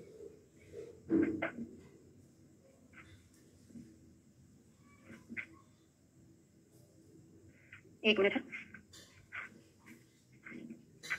ओके। अगला है दीर्घकाल कांडभंग संधान स्थिति में हो गया है। हाँ, आपने कोई हड्डी को जोड़ा था, इधर उधर जुड़ गई है, क्या करोगे, ऐसी जुड़े रहेंगे क्या, नहीं करेंगे। संधान का विश्लेषण मतलब संधान हमने जो किया था उसके बाद फिर तोड़ेंगे, फिर से जोड़ेंगे, इधर उधर अगर जुड़ गया है, ऊंचा नीचा हड्डी जुड़ गया है, संधान का विश्लेषण, संधान को जोड़कर भग्न को समान रूप में स्थित करना, भग्न संधान विधि का प्रयोग करना चाहिए। कल्पेत ये वाला श्लोक पूछा था, बीएचयू का पेपर हुआ था, उसमें रेफरेंस पूछा था और किसके लिए आया है ये पूछा था, ठीक है। तो कल्पेत निर्गतम शुष्कम व्रणांते अस्थि समाहिता संध्यन्ते वा क्रियाम कुर्याद सावरणे व्रण भग्नवत। कांड भग्न सावधान, बाहर निकली, कल्पेत निर्गतम शुष्कम, बाहर निकली हुई हड्डी अगर सूख गई है, बाहर निकली एक हड्डी है, अस्थि है, अगर वो सूख गई है, सूखी अस्थि को व्रण के एक भाग अथवा व्रण युक्त संधि के समीप से काट देना है। हड्डी निकली थी, सूख गई है, जहां पर व्रण था उसके पास इसको काटकर अलग ही कर दो और व्रण भग्न विधि की भांति चिकित्सा करना है, ऐसा उन्होंने बोला है। कल्पित निर्गतम शुष्कम किसके संदर्भ में है, एक हड्डी है, बाहर निकली थी, सूख गई थी, उसको काटने को बोला है। अब शरीर के ऊर्ध्व भाग में अगर भग्न है, अब कॉमनली चिकित्सा बता दिए, ऊपर के भाग में अगर भग्न है तो आप क्या करोगे, ऊर्ध्व ध्रुव चिकित्सा कराओगे, कर्ण पूर्ण कर दिया, नस्य कर दिया, शिरोवस्ती कर दिए, है ना। ये सारी ऊर्ध्व ध्रुव चिकित्सा करेंगे। ऊर्ध्व कायित भग्नानां मस्तिष्कम कर्णपूर्णम घृतपानम हितम नस्यम प्रशाखा अनुवासन, अनुवासन भी देना है। तो शरीर के उद्भाग शिरोवस्ती, मस्तिष्क किसको बोला है, सुश्रुत ने ये क्वेश्चन रेफरेंस बनकर पूछा है कि मस्तिष्क किस आचार्य ने शिरोवस्ती का ही प्रकार बोला है, सुश्रुत ने है ना। तो मस्तिष्क शिरोवस्ती का प्रकार, रेफरेंस याद रखना। भग्न चिकित्सा चौथे चैप्टर, कौन सा पढ़ रहे हैं, तीसरा चैप्टर है ना, थर्ड चैप्टर में बताया है। साचा स्नेहात बिचू प्लोक्ता कर्णपूरण है, घृतपान नस्य शाखाओं के भग्न में, और स्पेशली ये नस्य तक ऊर्ध्व ध्रुव में। अगर यहाँ से पढ़ना है शाखा, शाखा भग्न में अनुवासन देते हैं, तो आप ऐसे याद रख सकते हो, जैसे याद रख सकते हो, याद ही कर लो। शाखा भग्न मतलब जो रस रक्त, नहीं रस रक्त थोड़ी बोलेंगे, हाथ पैर में अगर भग्न है तो अनुवासन मस्त, ठीक है। और ऐसा शाखा के अगर व्रण थे, हमने वहां पे अनुवेलित बंध माना था, शाखाओं में व्रण होने पर अनुवेलित याद करे थे कि बेलन जो है या बेल जो है शाखा में लगती है ना, शाखाएं और बेल अनुवेलित शाखा करके हमने याद किया था, वैसे ही आप याद कर लेना, ठीक है। ओके, रिपीट कर रही हूँ। शिरोवस्ती मस्तिष्क का प्रकार है, कर्णपूरण हमको कान में तेल डालना चाहिए, ऊर्ध्व ध्रुव में नस्य तक देना चाहिए, घृतपान। और शाखा भग्न है, अगर हाथ पैर टूट गए हैं तो आपको अनुवासन मस्तिष्क देना है। याद कैसे करोगे, आपने एक अनुवेलित क्या पढ़ा था, व्रण बंधन का एक प्रकार पढ़ा था, जो कहाँ बंधे हैं, शाखाओं में बांधते हैं। तो यहाँ पर वही लिखा है, शाखाओं में अनुवेलित से आप यहाँ पे अनुवासन याद कर लेना, ठीक है। Very good. पेशेंट को अस्थि देते, शाखा से देते, हाथ से देते हैं, वैसे भी याद रख सकते बिल्कुल। इसके भग्न संधान और आगे भग्न संधान कर तेल के बारे में बताया है, क्या तेल होता है पूरा नहीं याद करना है। भग्न संधान का कुछ तेल है, काकुल आदि चीजें डली हुई हैं, आपको ये याद रखना है। कौन सा, गंध तेल। गंध तेल किसके लिए दिया है, भग्न संधान कर होता है। एक तेल सरापत्य कोटेशन पूछा जाता है, ये जो तेल है सरापत्य होता है, आक्षेपक, पक्षाघात, तालुशोष, अर्दित, मन्यासम, शिरो, कर्णशूल आदि में प्रयोग किया जाता है। और ये तेल होता है सभी प्रकार के वातज विकार को नष्ट करता है। और राजा युक्त तेल बोला है, राजाओं के युक्त तेल है। गंध तेल का प्रयोग कहाँ किया जाता है, और सदापत्य तेल कौन सा होता है, ये क्वेश्चन एग्जाम में पूछा गया है, ठीक है। अगला, खीरे के बीच बहेरा चित्रोंजी 10 गुने दूध में पकाना है, उत्तम सी के भग्न संधान करता है। अब ये तक क्योंकि यहाँ पर कोई स्पेशल टॉपिक नहीं दिया है, गंध तेल है कि चक्र तेल है, ऐसे बना के दे दिया, तो ऐसे क्वेश्चन एग्जाम में पूछे नहीं जाते, ठीक है। वैद्य को इसका प्रयत्न करना चाहिए कि भग्न में पाक ना हो, क्योंकि मांस स्नायु पाक होने पर भग्न कष्टसाध्य क्वेश्चन पूछा जाता है। भग्न कष्टसाध्य कब हो जाते हैं, कब हो जाते हैं, तो पक्व मांस स्नायु, जब सिरा स्नायु मांस में पाक हो जाता है ना, तो भग्न कष्टसाध्य होते हैं, ठीक है। भग्न संधि पीड़ा से, हाँ अब ये बहुत इंपॉर्टेंट है कि आप कैसे जानोगे कि आपका जो भग्न था सही से जुड़ गया है, संधान हो गया है ना। यहाँ पर कोई टूट गया था, मतलब संधि टूट गई थी, तो अगर ये सही से हो चुकी है, साधन इसका क्या संधान हो चुका है, हमको वहां पर क्या क्या चीजें नहीं मिलेगी, संधि ना अनाविद्यम अहीनांगम अनुवरम, आगे पीछे उसके हड्डियां ना निकली हो, है ना, पेन रहित हो, नो पेन, अंग छोटा ना हो, भग्न संधान, भग्न स्थान ऊंचा ना हो, नीचा ना हो, ठीक है, आकुंचन प्रसारण आदि में वेदना ना हो, हम सुखपूर्वक चेष्टा आदि कर सके, ये क्या होते हैं भग्न संधान का। हाँ, ये प्रीवियस सेट का पेपर उठा के देखना, इतना कोटेशन दिया है, पूछा है किसके संदर्भ में आया है, तो ये भग्न संधान सुखपूर्वक हुआ है कि नहीं हुआ है, उसके संदर्भ में आया है, भग्न संधान का सम्यक रूप।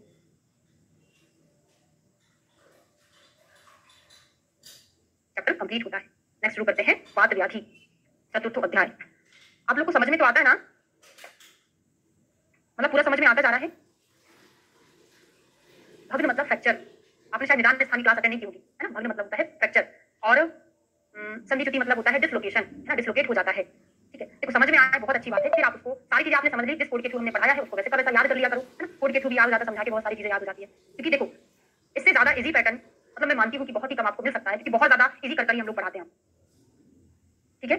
चलिए, चतुर्थ अध्याय वात व्याधि। पहले चैप्टर का नाम क्या था, द्विव्रणीय, विवरणी, दूसरा सद्योवरण, तीसरा भग्न, चौथा हो जाता है वात व्याधि चिकित्सा। इसके अंदर वात व्याधि, हाँ अब इसमें दो दो चैप्टर के कॉम्बिनेशन आएंगे बहुत सारी जगह। वात व्याधि, पांचवा आ जाएगा महावात व्याधि, है ना। ऐसे अपन कुष्ठ पढ़ेंगे, महाकुष्ठ पढ़ेंगे, फिर प्रमेय पढ़ेंगे, प्रमेय पीड़िका पढ़ेंगे, मधुमेह पढ़ेंगे, है ना। 9वां चैप्टर कुष्ठ है, 10वां महाकुष्ठ है, 11वां प्रमेय है, 12वां प्रमेय पीड़िका है, और 10वां 12वां 13वां मधुमेह। ऐसे क्रम से हम बहुत सारी चीजें पढ़ते हैं। कुछ कुछ चीजें याद रखना है, ठीक है। Thank you so much.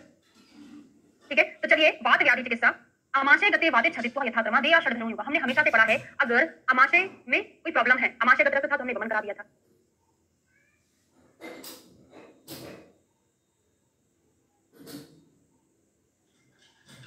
ये हमने पढ़ा था। यहाँ पर भी वही है, आमाशयगत वात में क्या कराना है, वमन कराना है। तो आमाशयगत वात में वमन कराने के पश्चात अब आपको क्या देना है, षड्धरण योग देना है ना। कितनी रात्रि तक, 7 रात्रि तक देना है, और सुखामुमत।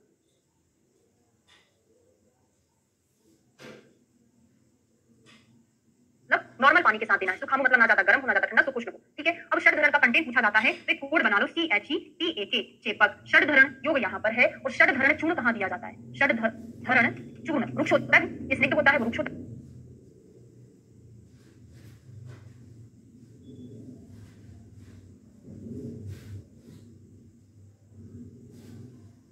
वृक्ष चीजें हम पुरुष स्तंभ के पेशेंट में देते हैं, छपन शोषण वगैरह उसमें हम जो कर्म करते हैं पुरुष स्तंभ में। यहाँ पे योग है, कंटेंट दोनों के सेम है, अंतर इतना होता है इसमें स्नेह युक्त रहता है, स्नेह रहित रहता है। तो C फॉर क्या हो जाएगा,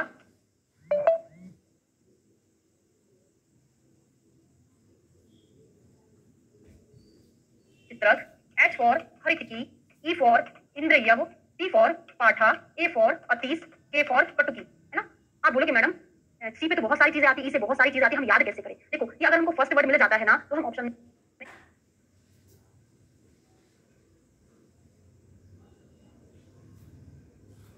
मिल जाता है ना, तो हम ऑप्शन में छांट सकते हैं कि हाँ भाई इसका ये होगा, है ना। बार बार कोड को हमेशा, अच्छा लिखा होगा, हाँ ठीक है, लिखा, हमने लिखा दिया, कोई बात नहीं होगा, हाँ ठीक है, लिखा, हमने लिखा दिया, कोई बात नहीं। चित्र खरीद पाठा अतिसुर उत्की, ठीक है। अतिश मतलब क्या होता है, अति विषय होता है, षड्धरण कहलाता है। पक्वाचय गतवात में क्या करेंगे, आमाशय में था तो हमने गमन करा दिया, उसमें हमने षड्धरण योग दे दिया, सुखामु के साथ दे दिया, 7 रात्रि तक दे दिया। अब पक्वाचय में है तो पक्वाचय के लिए हम दो चीजें यूज करते हैं, एक वस्ती और एक विरेचन यूज करते हैं। यहाँ पर क्या किया उन्होंने, पक्वाचय गत में उन्होंने विरेचन और वस्ती भी दे दिया, दोनों चीजें दे दिया। अब करना क्या है, इसमें हमको लवण उत्तर आहार देना है, लवण प्रधान आहार हमको देना चाहिए। शोधन के बाद लवण प्रधान आहार को यहाँ पर देंगे, ठीक है, क्लियर है।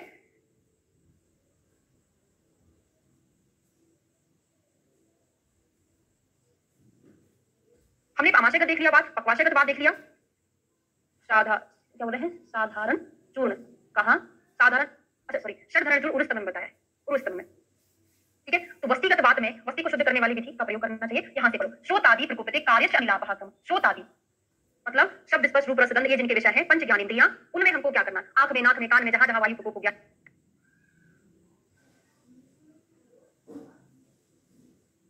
इसमें क्या करना चाहिए हमको, स्नेह, अभ्यंग, उपनाह, मर्दन, आलेप आदि वातनाशक क्रम करना चाहिए। यहाँ तक दिया है। अगर श्रोत आदि में वायु का प्रकोप हो जाए, कान, नाक, सब जगह है, तो हमको क्या करना है, यहाँ यहाँ तो मालिश कर सकते, यहाँ बढ़िया से स्नेहन कर लिया, इधर सब जगह हमने अभ्यंग स्नेहन कर लिया, उपनाह कर लिया, मर्दन कर लिया, आलेप भी लगा लिया, बड़ा सुंदर सा। तो ये सारी चीजें हम इधर इधर कर सकते हैं। हमारा फेस एकमात्र ऐसी जगह है जहाँ पे हमको हमारी पूरी पंचेंद्रियां मिल जाती है, ज्ञानेंद्रियां, कर्ण हो गया, नाक हो गया, मुख हो गया, स्पर्श भी हो गया, दृष्टि भी हो गया, सब कुछ होता है।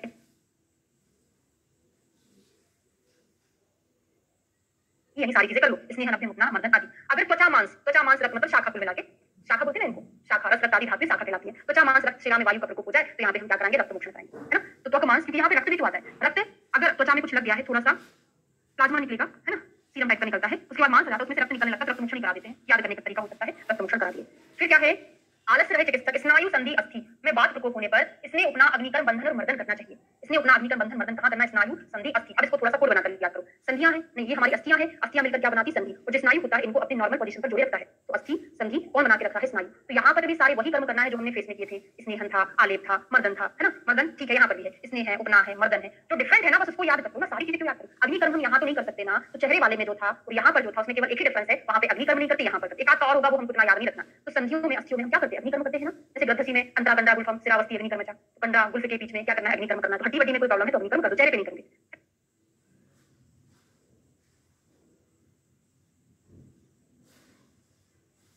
निरुद्ध अस्थि वायु पानी मंथी निदादे नाड़ी तत्वास्थि विषक तुष्टित पवनम बलि। अस्थि में वायु के रुकने पर हड्डी के अंदर क्या चली गई है, हवा चली गई है, वायु चली गई है, तो त्वचा मांस आदि को हमको शस्त्र से काटना पड़ेगा और अस्थि के अंदर जाना पड़ेगा। फिर आरा शस्त्र से वेद कर उसमें 2 मुखी वाली नलिका लगाना, गलवान वायु का चूषण करना है। हड्डी के अंदर वायु है, त्वचा मांस आदि को काटना है, फिर वहां से नाड़ी से क्या करना है, पोषण करना है वायु का। ठीक है, शुक्रगत वायु में क्या करना है, शुक्र प्राप्त अनिल कार्य शुक्र दोष चिकित्सा, इतना बस। शुक्रगत वायु में हमको शुक्र दोष नाशक चिकित्सा करना और कुछ ज्यादा पढ़ना नहीं है। अब सर्वांगगत में पढ़ना है, यहाँ से लेके यहाँ तक सर्वांगगत का है। अवगाह, कुटी, करशु सारे स्वेदन दे दिए बाद में। अवगाह स्वेदन, कुटी है, करशु है, प्रस्तर है, अभ्यंग है, वस्ती है। सर्वांग में शिरामोक्षण कराना है और एकांग में क्या कराना है, ये अलग है। यहाँ तक का सर्वांग का समन किसी अंग, हाँ यहाँ तक करना है हमको सर्वांग में, और किसी एकांग में है तो हमको उसी अंग विशेष में क्या करना है, श्रृंग आदि के द्वारा रक्त निकालना है। पूरे शरीर में है तो सारे प्रकार का स्वेदन करा दिया। शुक्र का नहीं समझना, शुक्र में स्वेदन का निषेध होता है। अवगाह, कुटी, करशु, प्रस्तर, अभ्यंग हो गया, सर्वांग, शिरामोक्षण हो गया। पर्टिकुलर एक अंग है, वहां पे श्रृंग लगाकर रक्त को निकाल दो। ठीक है, सुप्ति बात में क्या करना है, यहाँ पर भी रक्त मोक्षण, नमने से वहां पे रक्त मोक्षण कर दोगे, है ना। त्वक मोक्षण कुर्यात, बहुशोभिषक, लवण, आगार, धूम आदि का उपयोग करना है। सालवण उपनाह का प्रयोग करना है। सालवण उपनाह बाद में करते हैं, अभी लास्ट में रेफरेंस बताने वाली हूँ यहाँ पे। ठीक है, अब यहाँ पे हिंदी में थोड़ा सालवण किसको बोलते हैं, पढ़ लीजिएगा, पढ़ाई देती हूँ। बृहद पंचमूल मांस स्थान युषित काकोल्यादि वातग्न अम्ल द्रव्य अनुपौधक जीवों का मांस सभी स्नेहों में पर्याप्त लवण हमने मिलाया, किंचित उष्ण कर लिया, इसे हम सालवण उपनाह कहते हैं। सर्वदा वात रोगियों का अपना, हमेशा वात रोगियों में दिया जाता है सालवण उपनाह। ठीक है, स्कंद वक्षोत्तृक प्राप्तम वायु मन्यागतम तथा कुशल चिकित्सक के द्वारा प्रयुक्त वमन नस्य कंधा वक्ष कटी मन्यागत बात को शमन करता है। तो अगर यहाँ पर हो रहा है उधर जरूरत है तो यहाँ पर हम नस्य कराएंगे। ठीक है, सिर में है शिरोवस्ती करा देंगे, रक्त मोक्षण करा देंगे, है ना, बस। ठीक है, सर्वांग एकांग में वही वस्ती का प्रयोग करेंगे, स्नेह विरेचन देंगे, स्नेह स्वेदन करा के स्नेह विरेचन का प्रयोग करेंगे। और यहाँ पर क्या बताया है, तिलवघ्रत, तिलवघ्रत का प्रयोग किया है। क्या करता है, वात रोगियों के लिए स्नेह विरेचन होता है। हमारा एमडी फाइनल या पंचकर्मा का वायवा हुआ था, हमसे ये पूछा था कि आचार्य सुश्रुत ने कहां पर ऐसा कौन सा घृत बताया है ना, जो वात स्पेशली वात रोगियों के लिए स्नेह विरेचन के लिए दिया जाता है ना। तो चिकित्सा स्थान के 4 नंबर के चैप्टर में तिलवघ्रत बताया है, जो कि वात रोगियों के लिए स्पेशली स्नेह विरेचन के फॉर्म में दिया जाता है ना। ये क्वेश्चन देखो वायवा में भी पूरा सुश्रुत चरक सब कवर कर लिया, लेकिन यहाँ पे दिया है ना कि पंचकर्मा का ही टॉपिक है, स्नेह विरेचन के लिए यूज करते हैं हम। ठीक है, अणु तेल का प्रयोग बताया है, अकेला ये अंडरलाइन तो लास्ट में कंक्लूड करने वाली हूँ, ये योग कैसे याद रखना है। ठीक है, शतपाक तेल का वर्णन किया है, पत्र लवण का प्रयोग किया है, कांड लवण का प्रयोग किया है, डिटेल नहीं पढ़ना क्या कंटेंट होता है। कल्याणक लवण का प्रयोग किया है, वात रोग, कुंडली, अग्निमान अजीम के रोगियों में दिया जाता है ना, पान भोजन के रूप में। ठीक है, तो एक कोड बनाकर याद कर लो, 30 कप स्नेह लवण, स्नेह लवण। 30 से क्या हो जाएगा, 30 से हो जाएगा तिलवक, सा से हो जाएगा सालवण। 30 से तिलवक, सा से सालवण, का से कांड लवण, पा से पत्र लवण, स्नेह से स्नेह लवण, स्नेह से स्नेह लवण, है ना। तिलवक तेल हो गया, सालवण, कल्याणक, घृत, पत्र लवण, स्नेह लवण करके पूरा आपको याद रखना क्या क्या चीजें यहाँ पर बताई है। ठीक है, किसी को कोई परेशानी इस चैप्टर से, सारी चीजें क्लियर हो गई हैं। अब कल से शुरू करेंगे ना ये अगला चैप्टर 5वां।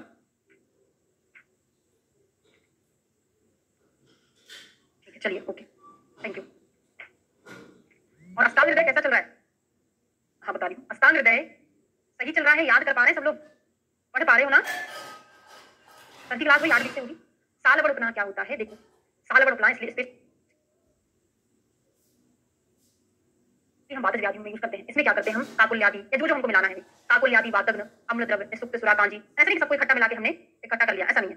ठीक है, तो कभी भद्रदारवादी, विदारी, गंधादि को मिला के बादशाह को औषधियां, कभी ये वाली औषधियां, कभी अनुपौधक जीवों का मांस ले लिया, कभी घृत तेल मजा ले लिया, मजा ले लिया। इन सबको क्या करना है, कोई भी एक चीज, जैसे ये वाला ग्रुप ले लिया हमने, वो वाला ग्रुप ले लिया, इनको हमने मिलाया है, उसमें हमने लवण मिला दिया, फिर उसका वही रोटी के जैसे बनाया और हमने कहां रख दिया जहां पे हमको उपनाह करना, उसको हम सालवण उपनाह बोलते हैं, इसको पुलटिस बांधना भी कहते हैं। ठीक है, फोर्थ ईयर के लिए भी टाइम टेबल देखो, मैंने आपको टाइम टेबल तो वही कॉमन रहेगा, बस आपको अपने टाइम से उसको मैनेज करना पड़ेगा। जो मैंने टाइम टेबल बनवाया था सेम वही रहेगा, क्योंकि तो आपको ही फाइट करना है ना, उसी हिसाब से आपको पढ़ना है, बस थोड़ा सा टाइम आगे पीछे करके करना पड़ेगा।